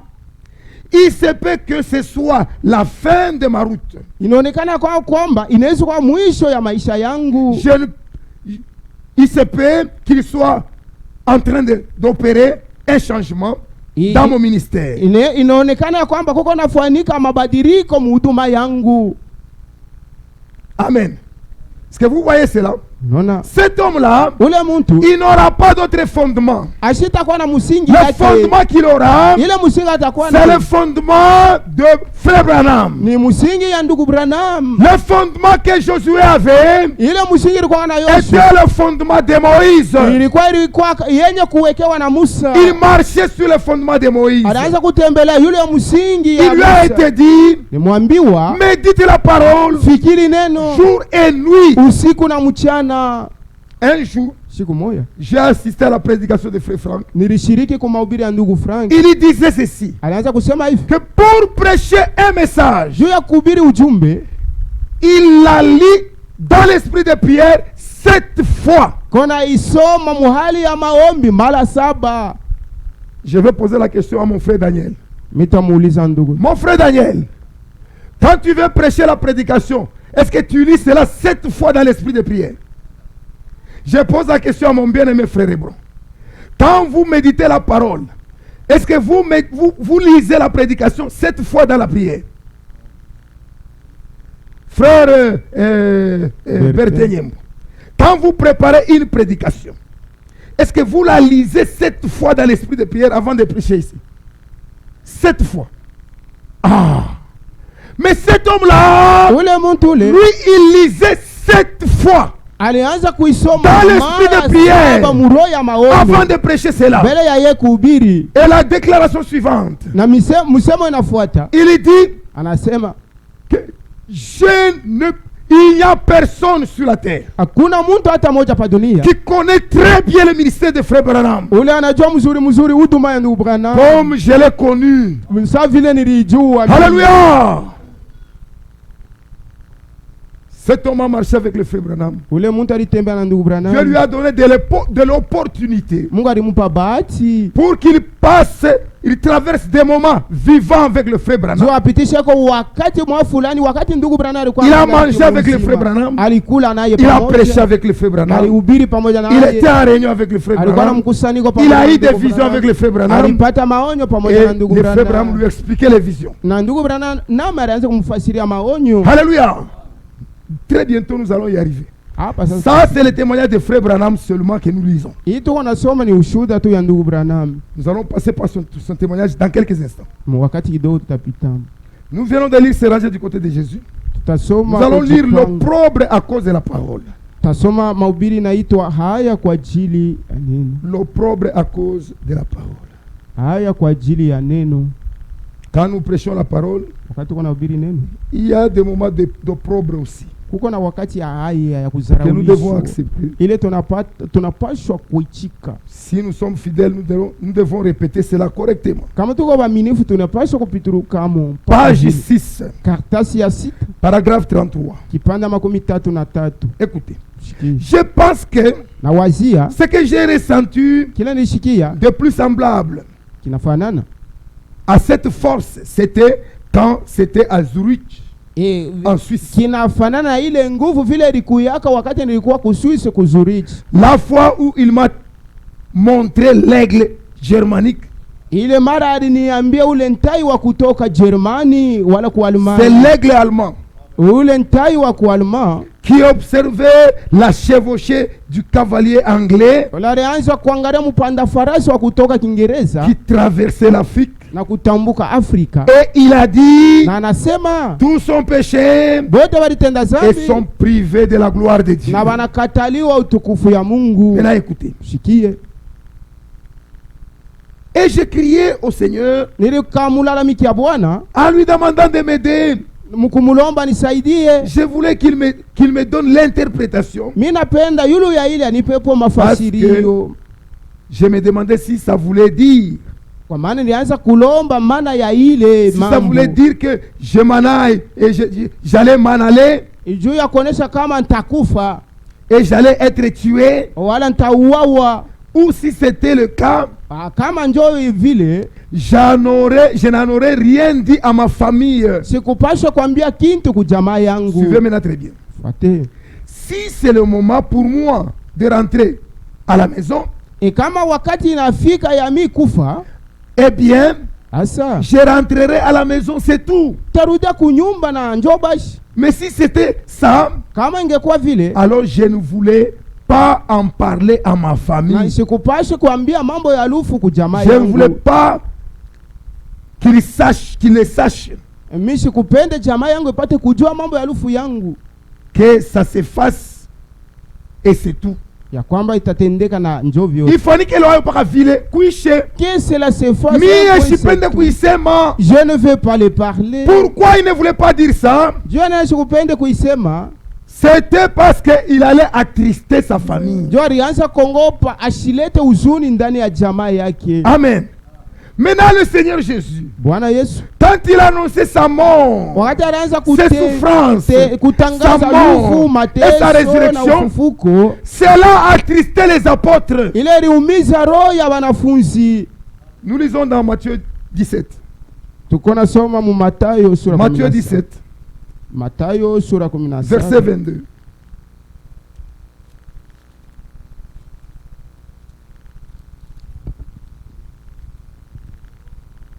Matthieu 17, Mathayo sura 17 le verset 22.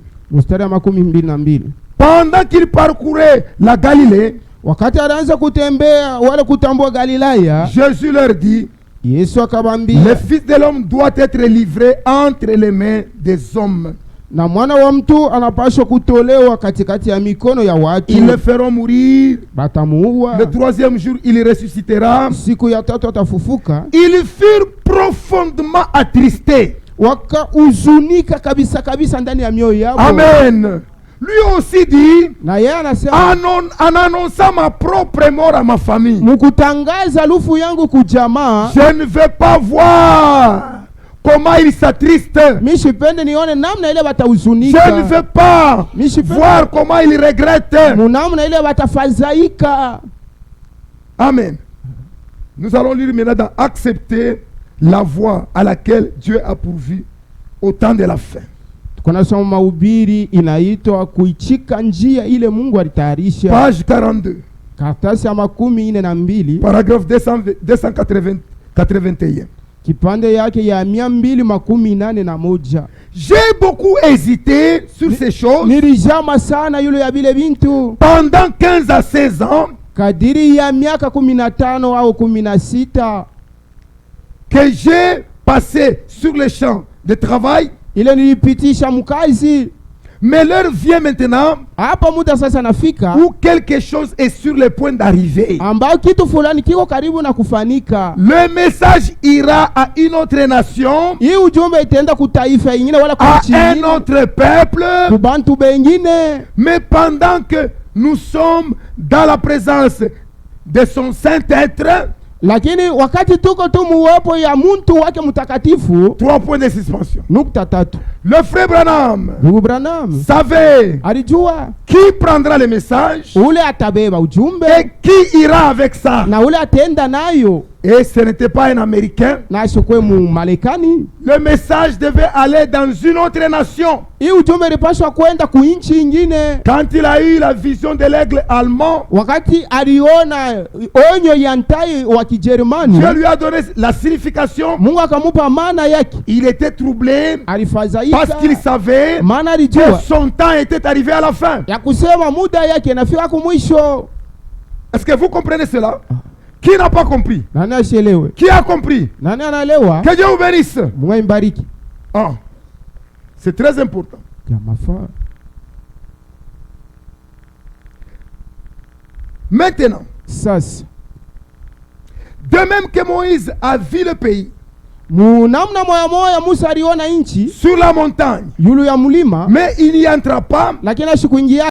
Frère Branham aussi Ndugu Branham na a yeye vu l'enlèvement aliona dans kunyanyuliwa, la vision, uonyo, comment l'épouse marchait en cadence. namna bibi harusi alianza kutembea Il mumwenendo a mmoja. préféré Alitamani participer ashiriki pendant qu'il était vivant. wakati alikuwa ngali Dieu mzima. a dit non. Mungu anamwambia hapana. Alléluia.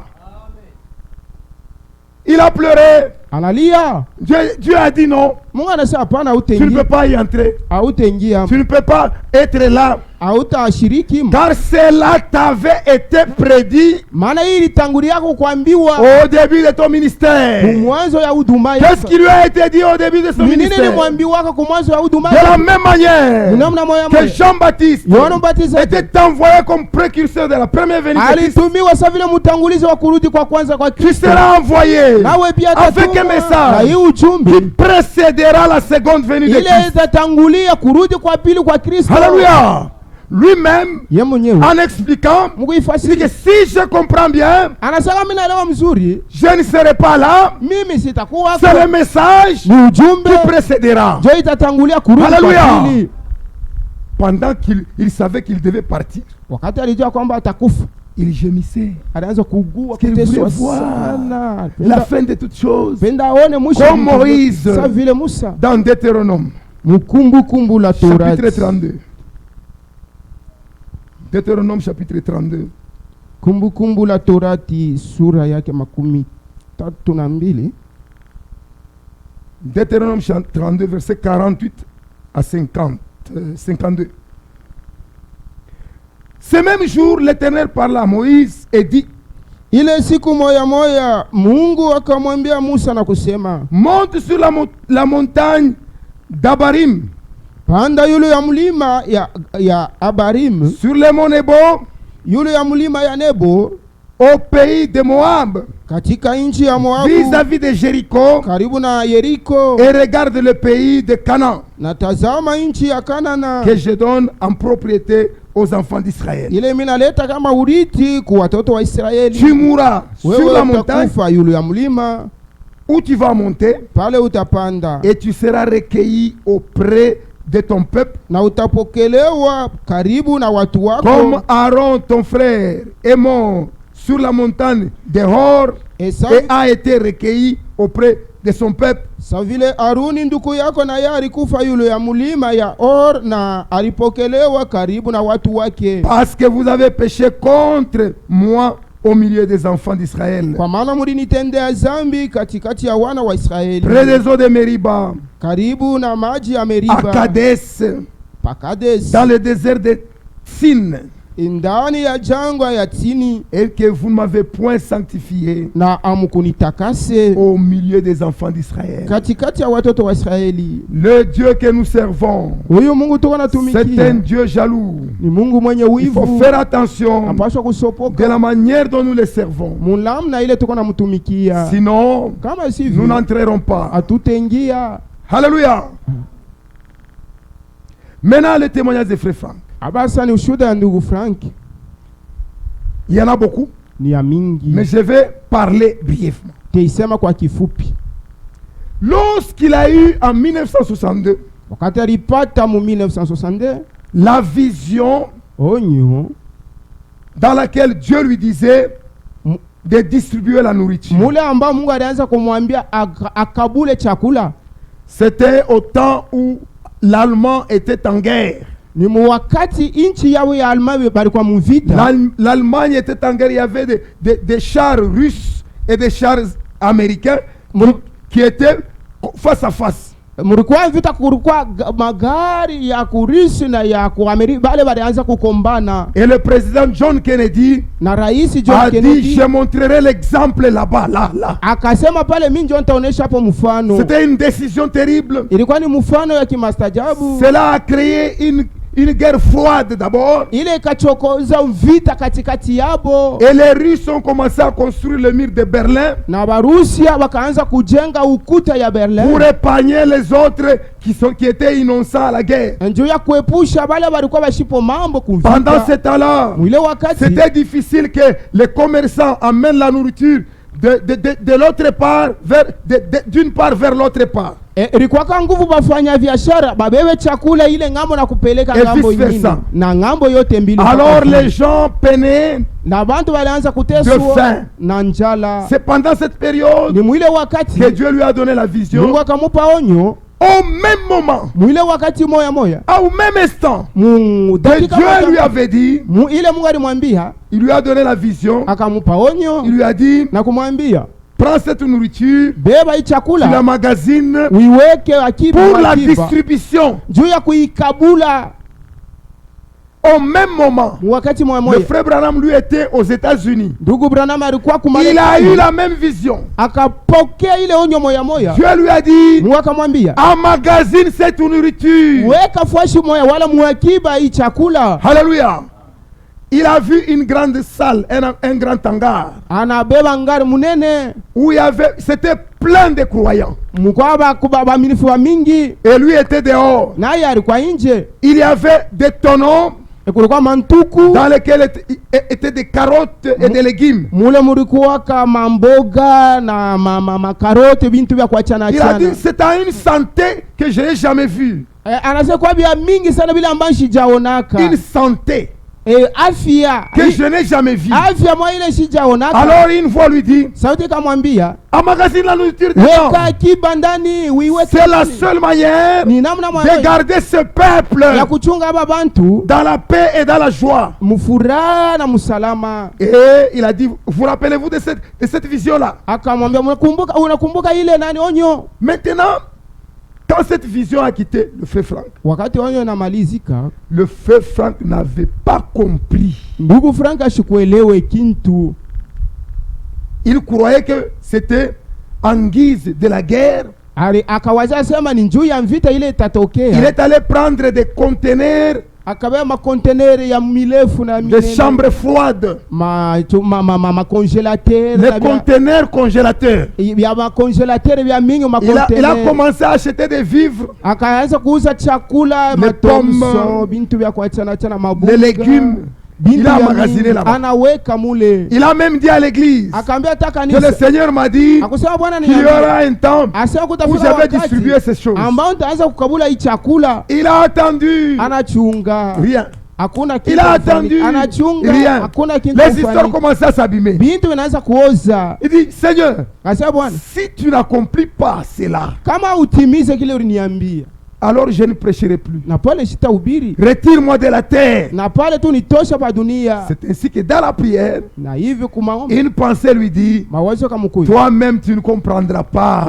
kwa we mwenyewe La utaelewa. parole de Dieu Neno ya n'est Mungu pas révélée haifunuliwa au docteur. kubalimu, La parole de Dieu ya Mungu est révélée ifunuliwa au prophète. kubanabii.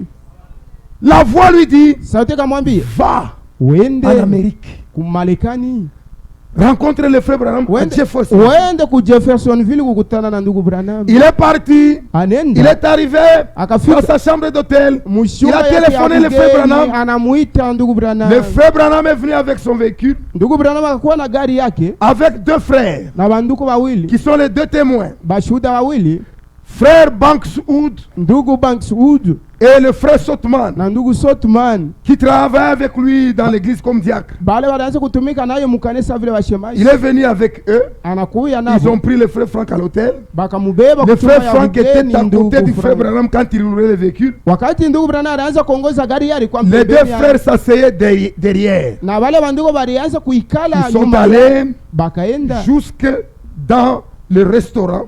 mpaka mfuashi ya chakula. Ils devaient manger pour aller dans l'église. Balipashwa bakule ndio ya kwenda ukanisa. Pendant qu'ils mangeaient, Wakati wanaanza le kula, frère Branham a commencé à parler. ndugu Branham anaanza Frère kusema, Frank. anasema ndugu Frank, Comment à propos de l'église de l'Allemagne? namna gani iko nejiongoza kanisa kule Tout Almanya. marche bon train.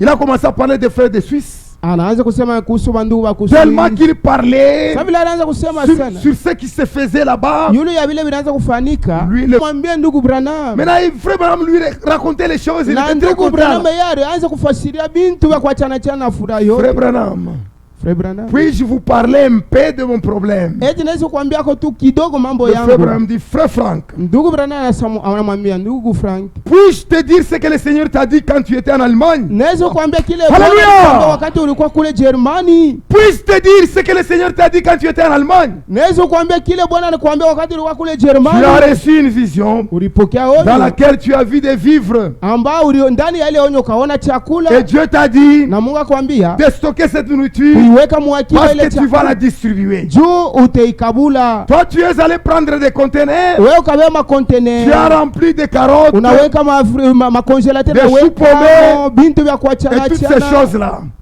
Ce n'est pas de cela que Dieu a dit. Aina vile Mungu alikwambia, Il s'agit de la parole de Dieu ni mambo ya Mungu qui est la alikwambia, nourriture spirituelle. yenye kuwa chakula ya Selon kiroho. Amos chapitre 8 verset 11. Kufuatana Amos sura yake ya 8 mstari ya 11. Amen.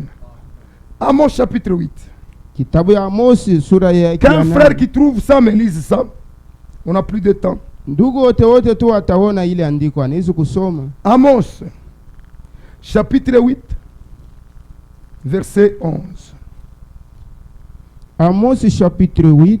Voici les jours viennent, Tazama masiku iko dit nakuja, le Seigneur, Bwana anasema, où j'enverrai la famine ile nitatuma njaa dans le pays. muinchi, Non pas la 17 de pain aina njala ya ou la mchakula soif de l'eau, wala kiu ya mais la maji, faim et la soif d'entendre les paroles de l'Éternel. lakini kiu na njala ya kusikia maneno ya Aujourd'hui, milele. Leo hii la faim est partout. njala iko fashi yote, Les gens n'ont pas la parole de Dieu, mtu hawana na neno la mais ils Mungu, prophétisent. lakini weko na tabiri. Les gens n'ont pas la parole de Dieu, Watu hawana na neno la ils Mungu, parlent la langue. weko na samuluka. Les gens n'ont pas la parole de Dieu, Watu hawana na neno la Mungu, ils font des miracles. weko nafanya Mais miujiza, ces jours-là, lakini ile siku Jésus leur dira, Yesu atabambia, retirez-vous de moi, munitokee oubliez pale, d'iniquité. matenda maovu. Alléluia.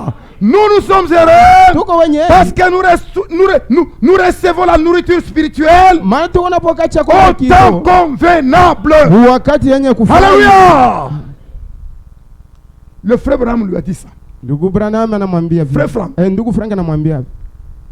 Le frère Branham lui a dit, Ndugu Branham anamwambia Frère ndugu Frank. Frank. Ndugu Frank, cette nourriture-là, ile chakula ile il s'agit des bandes ici que tu vois. ni hii mamitepe, hii mahubiri hii C'est la kubamba. parole révélée Ni neno yenye kufunuliwa, qui est stockée ici. yenye kuwekwa akiba. Dès que cela va arriver à son terme, Wakati muda itafika kumwisho, c'est alors que tu prendras cela njo pale utaibeba hii chakula et tu mahubiri les na distribueras. kuyakabula. Puis il le prend par la main, Kisha akamubamba kumkono, il l'embrassa, akamkumbatia, il lui imposa les mains, akamtilia mikono, il pria pour lui. akamuombea. Alléluia. Qui ont vu moi ici à genoux, Banani balionaka mi hapa magoti, certaines personnes m'imposant les mains bantu mwa fulani bananitilia mikono, et ils ont prié pour moi. Qui ont vu ça ici?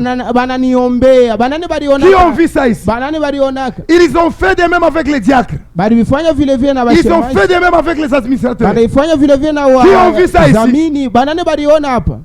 Que Dieu vous bénisse. Mungu aimbariki. C'est ce que le Moïse avait fait aussi avec Josué. Jo kile Musa na yeye alifanyaka na Yoshua. Alléluia.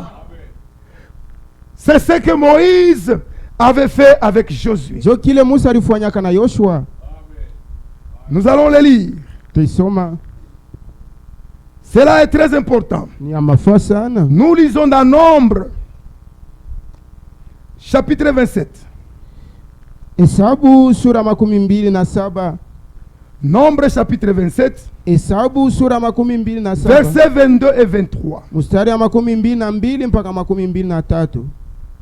Moïse fit ce que l'Éternel lui avait ordonné. Musa akafanya kile wa milele alimwambia akakufanya. Il prit Josué Akamubeba Yoshua et le plaça devant les sacrificateurs na akamuweka mbele ya kuhani verset 23, il posa ses mains sur lui akaweka mikono yake yulu yake et lui donna des ordres comme l'Éternel l'avait dit par Moïse. na akamupa mamlaka wala akamuruhusu mpaka vile wa milele alimwambia kupitia Musa. Amen.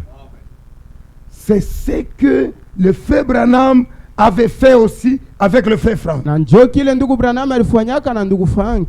Nous allons lire dans la lettre circulaire rapidement. Mbio mbio tutasoma barua ya kuzunguka 52, karatasi yake ya makumi tano na mbili. page 10. Makumi tano na mbili. Il n'y a pas de paragraphe, même vers la fin. Karatasi yake ya karibu tu na mwisho.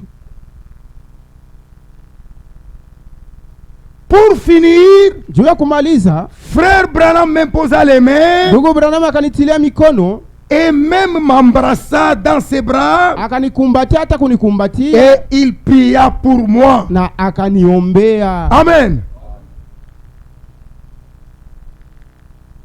Alors après ça, Kisha ile il a pris par la main, akamubea il kumkono, est allé avec lui akaenda naye là où il y avait les frères kule kulikuwa banduku qui multipliaient les bandes. bale walianza kubamba mahubiri Le na représentant de kuizidisha. cela s'appelait le frère Roy Boder. Mwenye alikuwa msimamizi wa ile alikuwa ndugu Roy Bode. Il lui a dit, Akamwambia, tu vois celui-ci, unaona huyu le frère Frank, ndugu Frank, dès que tu auras terminé wakati utaisha tu kubamba mahubiri toutes les yote, bandes, mahubiri yote, tu feras un lot, utafanya kifurushi cha complet, wingi na cha kueneana, tu lui na donneras utamupa afin qu'il aille avec ça en Allemagne. ende naye kule Germani. Alléluia. Maintenant, Sasa quand cela s'était fait, wakati ile ilifanyika, Josué ne pouvait pas entrer en scène Yoshua ashikupashwa kunyamukazi qu'après la mort de Moïse. ni mpaka tu kisha Musa kufa. Amen. Josué ne pouvait pas entrer en scène Yoshua ashikupashwa kunyamukazi qu'après la mort de Moïse. mpaka tu kama Musa anakufa. Deutéronome, chapitre 34. Kumbukumbu la Torati sura 34. Deutéronome, chapitre 34. Kumbukumbu la Torati sura 34, Versets 8 à 9. mustari ya 8 mpaka 9. Les enfants d'Israël pleurèrent Moïse pendant 30 jours. Watoto wa Israeli wakamulia Musa kadiri ya masiku 30 dans les plaines de Moab. mujangwa ile ya Moabu. Et ces jours de pleurs et de deuil de Moïse arrivèrent à leur terme. Na masiku ya kulia kwa kufa kwa Musa ikafika sasa kumwisho. Josué fils de Nun Yoshua mwana wa Nuni était rempli de l'esprit de sagesse, alikuwa mwenye kujazwa na roho ya hekima, car Moïse avait posé ses mains sur lui. maana Musa alikuwa asha kuweka mikono yake yule Les yake. enfants d'Israël lui obéirent Watoto wa Israeli wakamutii et se conformèrent aux ordres de l'Éternel, na wakajilinganisha kuma kanuni ya wamilele, pas aux ordres de Moïse, ana ku kanuni ya Musa, mais aux ordres de l'Éternel kuma kanuni ya wamilele que l'Éternel avait donné à Moïse. ile makanuni ambayo wamilele mupatiaka Musa. Alléluia.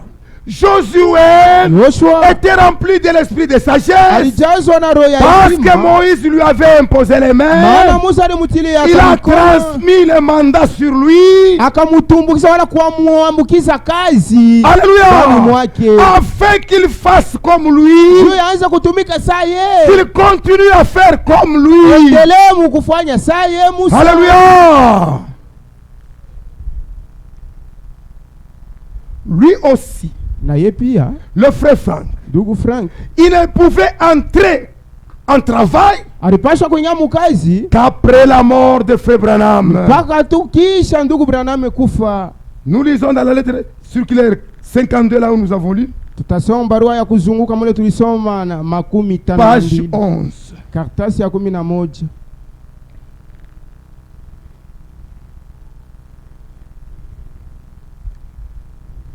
Écoutez, ce que je vous ai dit ici, Msikie quand le frère Branham a pris, le frère Frank, il a amené vers le frère Bauder wakati pour qu'il lui donne toute la nourriture. ndugu Branham alimubeba Toutes les bandes. ndugu Frank ampeleka kwa ndugu Quand le Bauder frère abebe Branham est mort. mahubiri yote. Wakati ndugu Branham anakufa, Le frère Frank ndugu Frank est allé dans sa chambre d'hôtel akaenda kuchumba ya bugeni kule Attriste. alipangia, mwenye kuzunika sans espoir. bila tumaini. Pendant qu'il priait, Wakati alianza kuomba, le Seigneur est descendu. Bwana akashuka Il a enlevé ses tristesses. akaondosha huzuni Il yote, a mis la joie dans son cœur. akaweka furaha ndani ya roho yake. Il n'y a que Dieu qui peut te consoler. Ule anaweza kufariji tu ni mpaka Mungu. Quand tu as deuil, Wakati uko na quand tu kilio, es affligé, wakati où unahuzunishwa, est ce Dieu? ule Mungu yuko wapi? Dieu est dans sa parole. Mungu yuko muneno lake. Que les frères et les sœurs qui viennent te consoler te dira. Ile bandugu yako na badada yako ile batakuwa kukwambia Alors, pale. il sentait sa tristesse changer en joie. Anasikia huzuni yake ikabadilika akakuwa Et la furaha. voix lui a dit, Sauti kamwambia, mon serviteur, mtumishi wangu, maintenant ton temps est venu. hapa sasa wakati yako inafika. Ton temps est là Wakati yako yole inafika pour distribuer la nourriture. juu ya kugawanya chakula. Maintenant, Sasa le jour suivant, siku iko nafuata, ils partent après l'ensevelissement de Frère Branham. kisha kuzikwa kwa ndugu Branham. Je n'avais pas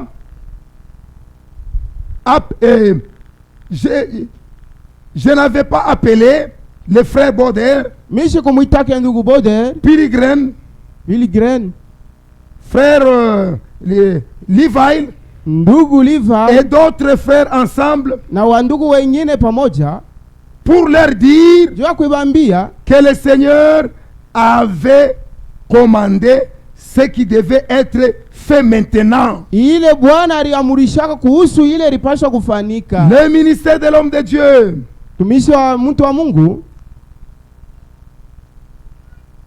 par Dieu aurait été enseveli. Le ministère de l'homme de Dieu envoyé par Dieu huduma ya mtumishi wa Mungu ule alitumiwa na Mungu aurait été enseveli. pashwa kuzikwa. Je reprends ce que je lis. Si je ne suivais pas le frère Bauder, Kama sikufuate ndugu le Bauder, frère Pilgrim, ndugu Pilgrim, le frère Levi, ndugu Levi, pour leur dire juu ya kuibambia ce qu'ils devaient faire kile walipaswa kufanya après la mort de frère Branham, kisha kufa kwa ndugu Branham. le ministère de l'homme de Dieu Huduma wala utumishi wa mtumishi wa Mungu devait être enseveli avec lui. ilipaswa kuzikiwa pamoja naye. Est-ce que vous comprenez cela? Tous étaient en désespoir. Bote walikuwa mkukosa kutumainia, Tous ne savaient quoi faire. bote hawakukuwa na cha kufanya. Il n'y a que lui Kokoto ni mpaka yeye qui avait reçu l'ordre de Dieu, ule alipokea kutumiwa na Mungu, dont frère Branham a imposé les mains, ambao ndugu Branham alitia qui mikono, connaissait alijuaka ce qui suivrait kile kilipaswa kufuata après la mort de frère Branham. kisha kufa kwa ndugu Branham. Il est allé là-bas, Akaenda kule il leur a demandé akawaambia de rassembler toutes les bandes. ya bakusanisha mahubiri Le yote. frère Bauder, il s'est rappelé, Ndugu Bauder akakumbuka, ils ont rassemblé toutes les bandes, banakusanisha mahubiri yote, Ils lui ont donné. bakamupa, il leur a dit, akabambia les bandes coûtent cher. hii mahubiri iko na pa kuibamba iko na bei ya mingi, Nous ne pouvons pas les mettre dans les bandes. haituwezi kuibeba Il faut mumitepe. que nous cherchions un moyen Tunapaswa tutafute kwa namna moya pour imprimer cela, juu ya kuiandika, afin que ça soit facile dans les brochures juu ikuwe ya kuandikwa et mubitabu distribué dans le monde. na kuikabula mudunia. Alléluia. C'est ainsi Na ni hivi que lui yeye et le frère Barillier na ndugu ont Barlie commencé à imprimer cela bakaanza kuiandika depuis la Suisse. mumitepe mukutangia ku Swiss. Et ce sont les premières brochures que nous recevions de la Suisse. Na ni kitabu kya kwanza kya mahubiri tulipokea kya kutokea ku Swiss, Amen. Et cela a continué. na vikaendelea mpaka vile viko na vibamba ku. Si le temps passe, mes bien-aimés, Wakati kama inapita bandu, accordez-moi seulement 15 minutes. munipeko tu dakika 15. Frère, quand le temps arrive à sa fin, mets le doigt en l'air que je sache. Hein? Que je sache. Comme ça, je vais voir si je peux arrêter ou bien je peux continuer un tout petit peu. Parce que la partie restante est trop petite. Kipande kile kinabakia kinakuwa kidogo sana. Mais c'est très important. Lakini kia mafaa. Amen. Alors, le frère Franck leur a donné l'ordre. Akabaruhusu. Ils ont commencé à distribuer. Bakaanza kukabula. Mais quand le frère était mort, le frère Branham était mort. Wakati ndugu Branham anakufa sasa. C'était le 24 décembre. Ilikuwa le 24 décembre 1965. 1965. Il a connu l'accident le 18 akapata ajali le 18 décembre 1965. et décembre 1965. Il a été emporté à l'hôpital akapelekwa hospitali pour les soins médicaux juu ya matunzo et il est mort na akakufa le 24 décembre. le 24 décembre. Le jour de la mort de frère Branham, Siku ya kufa kwa ndugu Branham c'était le jour de l'anniversaire de frère Frank. ilikuwa siku ya kusherekea Lui kwa aussi miaka était né ya ndugu Frank na yeye le 24 décembre. le 24 décembre. Alléluia. Maintenant, pendant que frère Branham mourait, Wakati ndugu Branham anaanza kufa, lui le frère Frank ne connaissait rien. na ndugu Frank ashikujua kitu. En Allemagne, Kule il Jerumani fêtait son anniversaire. alikuwa kusherekea karamu Tout yake ya d'un miaka yake alieneza. Tout d'un coup, Kwa ghafla tu il a eu une vision. akapata onyo, Il a vu le akaona frère Branham en train de monter au ciel sur les nuées. ndugu Branham yuko napanda muwingu kumbingu, Il montait au ciel. yuko napanda kumbingu. Il a dit à frère Branham, Akamwambia ndugu Branham, frère Branham, Ndugu Branham, tu n'es pas le fils de l'homme. hauna mwana wa Comment mtu. tu montes Namna gani uko sur napanda les nuées? yulu ya Il wingu? n'était pas permis de monter comme ça. Haikuruhusiwa kupanda Si vile. tu montes de cette façon, Kama uko napanda vile, tout le monde va t'adorer. bantu wote Ne monte watakuabudu. pas Na mundu dunia dans la vision. ni Ne monte pas usipande dans la vision. muonyo, Et la vision le quitta. na pale pale onyo Il ne kakati. comprenait pas Ashikuelewe qu'est-ce que c'était. ni nini. Or là, Na japo kule l'âme de frère Branham nafsi ya ndugu Branham quittait son corps. inaanza Et kutoka s'en allait. na kwenda. C'est lui qui a vu la vision. Ule aliona onyo Quand l'âme de frère Branham quittait son corps et s'en allait. wakati nafsi ya ndugu Branham inaanza kutoka mwili na kupanda. Quelques jours après, Masiku kidogo kisha un frère ndugu moya de l'Amérique wa lui a kumaleka envoyé une lettre, akamtumia barua, un télégramme. mabarua ile ya Pour lui dire kutumia que na njoo kusema Le frère Branham ya kusema a ndugu connu Branham l'accident le 18 anapata ajali kutarehe et il est mort 18 le 24 décembre. na akakufa kwenye tarehe 24 Il a dit à quelle heure? 12. À telle heure. Akamuuliza Il sakani, s'est akamutaja souvenu, ile sana. comme il écrivait des visions, Sasa vile alianza c'est kuandika à maoni. l'heure exacte Ni- où il a vu frère Branham en train de Ni monter. ile saa moya moya ile aliona ndugu Branham eko napanda. Alléluia. Qu'est-ce que cela veut dire? Maana ya vile bintu ni nini? Ça, je vais parler. Nitasema. Vous allez lire dans 2 Rois, Mtasoma Wafalme wa pili chapitre 2, sura ya pili versets 8 à 14. sura ya 8 mpaka 10 Il s'agit d'Élie mambo inaangalia ni Eliya et Élisée. na Elisha. Lorsqu'Élie devait monter au ciel, Wakati Eliya alipashwa kwenda kumbingu, il a marché avec Élisée. alitembea na Elisha. Ils ont vécu ensemble pendant 10 ans. Kadiri ya miaka 10 baliishi pamoja. En ce jour-là, Kwa ile siku Élisée était au champ Elisha alikuwa kushamba en train de paître les bœufs, eko na lisha bangombe une douzaine de bœufs. mama 12 bangombe. Et Élie est venu, Na Eliya il lui akakuya a frappé le manteau akamupika nkochi pour le signaler que allons de l'avant. juu ya kumwambia sasa twende kumbele. Élisée comprit Na Elisha akaelewa, que le temps d'Élie pour enlever était arrivé à sa fin. akasema kwamba wakati ya kwenda kwa Eliya Quand kunafika ils sont sasa. partis, Wakati walienda ils ont traversé des villes wakatambuka où mamiji ils ont vu le fils des prophètes mule waliona wana wa qui manabii se moquaient de Josué wale wanaanza et kumchekelea Eliya d'Élisée en lui disant, na mkumwambia, sais-tu que ton maître sera enlevé? eti unajua kwamba mwalimu wako atanyanyuliwa Je le leo? sais, taisez-vous. Anasema mimi najua, mnyamaze. Ils avançaient. Banasonga Quand ils mbele. sont arrivés au Jourdain, Wakati walifika Yordani, Élie a sorti son manteau, il a frappé. Eliya akatosha koti yake Le akapika Jourdain s'est pamoja ouvert. na Yordani Ils sont ikafungulika na wakapita. Quand ils étaient de l'autre côté du Jourdain, Wakati walikuwa wakingaliki ngambo ya pili ya ce Yordani, Jourdain-là ile Yordani signifie le baptême. maana yayo Quand ubatizo. ils étaient de l'autre côté là, Wakati walikuwa wangali ile ngambo, maintenant Josué, et Yoshua plutôt Élie Eliya dit à Élisée, akamwambia Elisha, maintenant je vais m'en aller. hapa sasa napenda kwenda. Que veux-tu que je te donne? Unapenda nikuachie nini?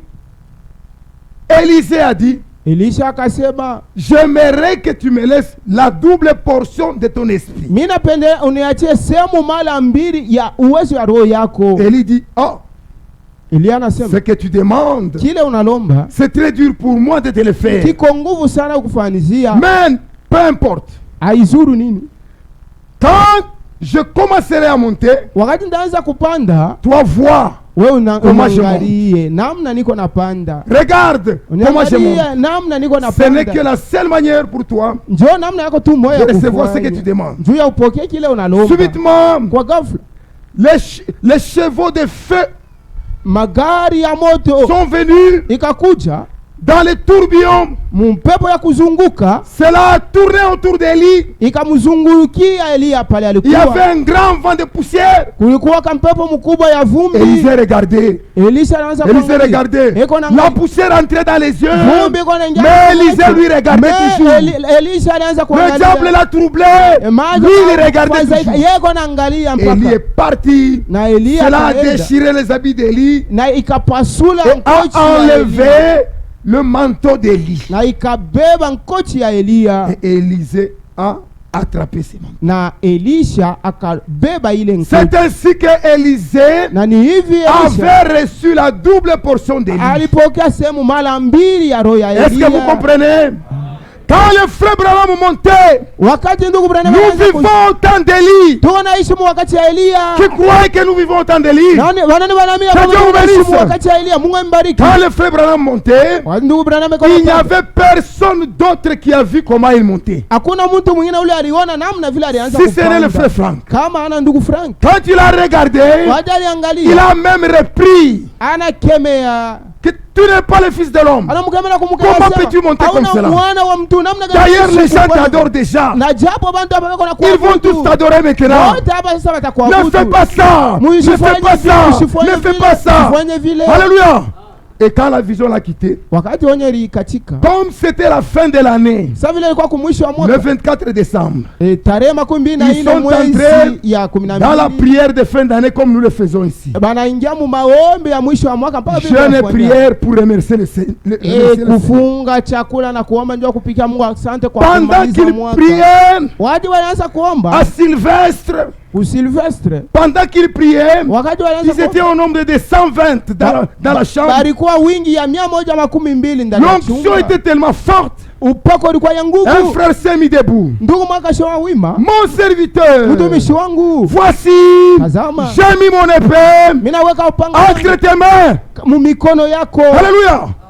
Frère Franck, Ndugu Frank. ne sachant pas toujours Bila kujua que le frère Branham était mort, ya kusema ndugu Branham anakufa. il a repoussé ça dans le fond de son cœur.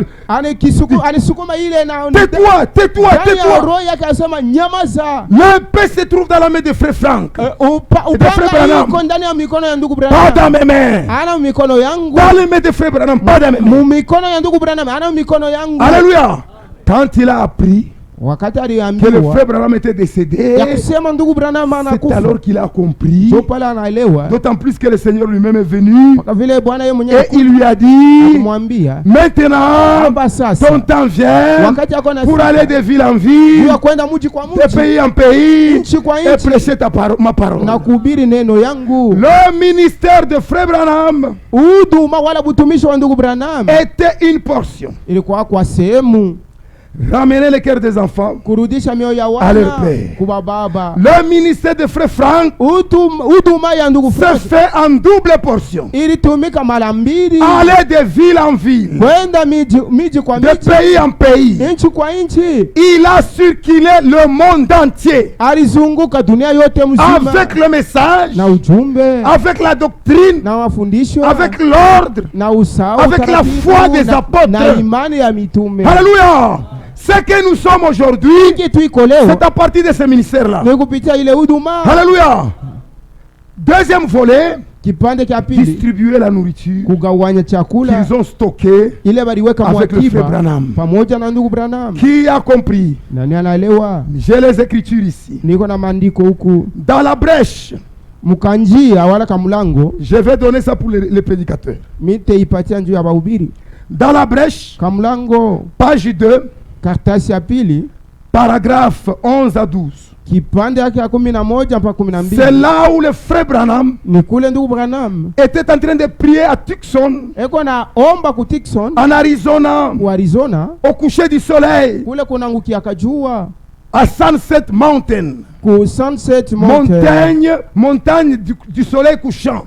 mulima kule kuna lalia kajua. Pendant qu'il priait, Wakati alianza il a kuomba, senti quelque chose qui est tombé dans sa main. anashia kitu moja mumikono yake Très convenable. cha kueneana na mkono. C'est quoi ça? Hii ni nini? La voix lui dit, Sauti kama c'est l'épée du roi. ni upanga ya mfalme. C'était avant la révélation des sceaux. Ilikuwa ni mbele ya kufunuliwa Et kwa il a nuru. prêché les sceaux. Akahubiri Quand nuru. il est arrivé au 7e sceau, Wakati alifika kwa muri ya 7, il savait que la révélation est terminée. ufunuo isha Dans la prière, mumaombi, il a commencé à dire, akaanza kusema, Seigneur, Bwana, Seigneur, Bwana, à qui est-ce que je vais remettre cette épée? ni nani ule nitapatia hii upanga? Ça, je vais lire ça. Isoma C'est dans le 7e sceau. ni mumuri ya 7. Quand il a terminé à prêcher le 7e sceau, Wakati alipomaliza kuhubiri et il a muri commencé ya à 7, prier, akaanza kuomba. c'est paragraphe 236. Kipande yake ya 236. Il dit, ensuite Seigneur, Kisha Bwana, je te prie de m'aider. mimi nakuomba unisaidie. Je commence à diminuer Mimi naanza kushuka peu à sana peu.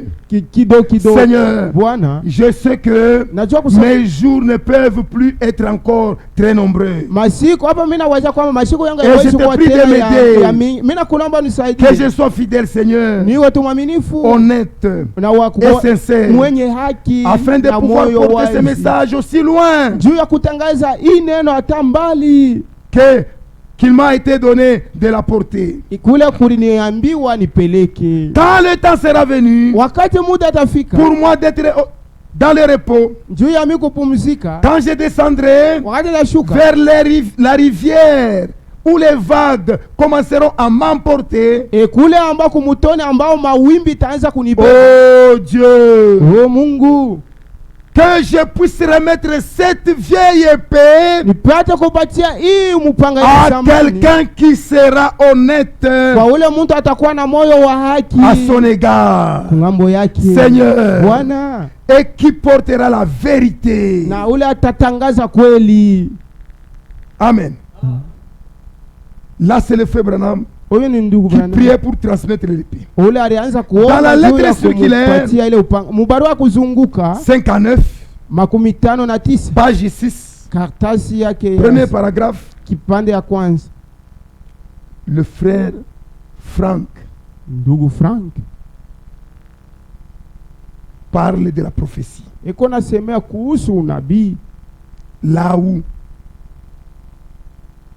on lui a dit que l'épée est remise dans ses mains. kule alimwambia akasema upanga isha kupewa mikono yake. Maintenant, Sasa j'arrive à la fin. mimi nafika kumwisho, Supportez-moi quelque temps. munivumilie iko tu kidogo. Quand il prêchait, Wakati alianza il kuhubiri, est allé au Canada. anaenda ku Canada, Il distribuait la nourriture. anagawanya chakula, On imprimait des milliers de brochures banaanza kuandika Qu'il a vitabu amené ya là-bas mahubiri ya mingi avec sana. le frère Barillier qui l'aidait, Ile iliwafikisha kule na ndugu qui est le Barillier. type de Caleb. Ule alianza kubasaidia mwenye kwa mfano wa Quand vous Caleb. regardez dans la Bible, Wakati mko naangalia on ne mbiblia, parle pas beaucoup de Caleb. abasemee sana kuhusu Caleb, On parle de Josué. lakini weko nasemea juu ya Et quand Yoshua. vous regardez les premières lettres circulaires avant que le frère Barillier meure, Kama munangalia barua ya kuzunguka ya kwanza mbele le ya frère ndugu Frank Barillier prêchait. ndugu Frank anaanza kuhubiri. Quand il termine, il signe, il dit agissant de la part de Dieu. Wakati anamaliza napika saini ya kusema kutenda kwa ngambo ya Mungu, Le frère Barillier ajoute aussi. na ndugu Barillier na yeye anaongeza. Amen. C'est Josué et Yoshua Caleb. na Caleb. Amen. Maintenant, quand il est arrivé Wakati alifika au Canada, ku Canada, un frère lui a dit, ndugu mwaka mwambia, ton ministère est aussi puissant que le ministère de frère Branham. huduma yako ko ya nguvu sa vile huduma ya ndugu Branham, Mais le ministère de frère Branham lakini huduma ya ndugu a Branham des écritures dans la Bible. iko na maandiko mu Mais Biblia. comment ton ministère n'a pas d'écriture? Où sont les écritures? Sasa njua nini huduma yako haina na maandiko mu Biblia? Maandiko iko Frère wapi? Frank disait non, non, non, non, ne me dis pas ça. Ndugu Frank sasa, hapana, msiniambie Ne me vile. compare pas, frère Branham, ne me compare pas. Usinilinganishe na ndugu Branham. Quand il est allé dans sa chambre d'hôtel, Wakati alienda ku nyumba ya bugeni, chumba ya il bugeni, priait. anaanza Un kuomba. certain matin, Asubuhi mwa fulani la voix est sortie. sauti kashikirika, mon serviteur, inasema mtumishi je wangu t'ai établi mina kuweka d'après Matthieu 24, kufuatana na Mathayo sura 24 45, mstari ya 45 mpaka 45 à 47. 47. C'est là vous allez lire dans la lettre circulaire 52, Ile mutesoma barua ya kuzunguka 52 page 13 à 14. kartasi yake ya 13 na 14. Dans la Bible, Biblia Matthieu chapitre 24, Mathayo sura 24 verset 45 mstari ya 45 à 47. mpaka 47. C'est là où je vais m'arrêter. Ni pale Et nitashimamia. Dieu vous donnera le reste. Na ile Le inabaki gros est donné. Mungu atamipa. Le gros est donné. Benye kwa bya muhimu bya mafaa binemipewa. Amen. Vous avez le chemin bien frayé. Njia isha komipasuliwa. Matthieu 24, 45. Quel est donc le serviteur fidèle et prudent que son maître a établi sur ces gens pour leur donner de la nourriture spirituelle au temps convenant? Ni nani basi mtumishi mwaminifu na mwerevu amba mwalimu yake anamuweka yulu ya bantu bake ili kuiwapatia chakula mu wakati yenye kufai? Au temps convenable. Mu wakati yenye kufai. Heureux ce serviteur que son maître trouvera faisant ainsi. Eri ule mtumishi ambao mwalimu wake mkufika kwake anamkuta iko nafanya Ici vile. je vais souligner.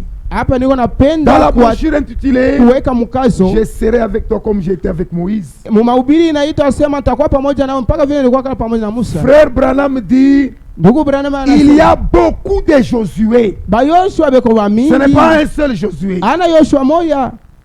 Les paroles de Frère Branham Maneno ya ndugu Branham sont irrévocables. ni yasipo C'est kukataliwa. un serviteur fidèle Ni mtumishi établi mwaminifu sur ses compagnons. mwenye kuwekewa yulu ya benzake Tous mkaji.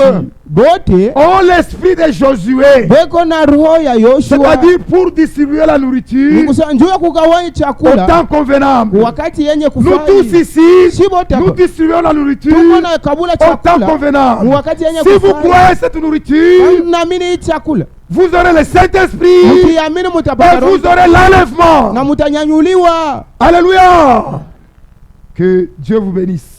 Mungu amibariki. Les restes viendront après. Bile vinabaki vitakuwa baadaye.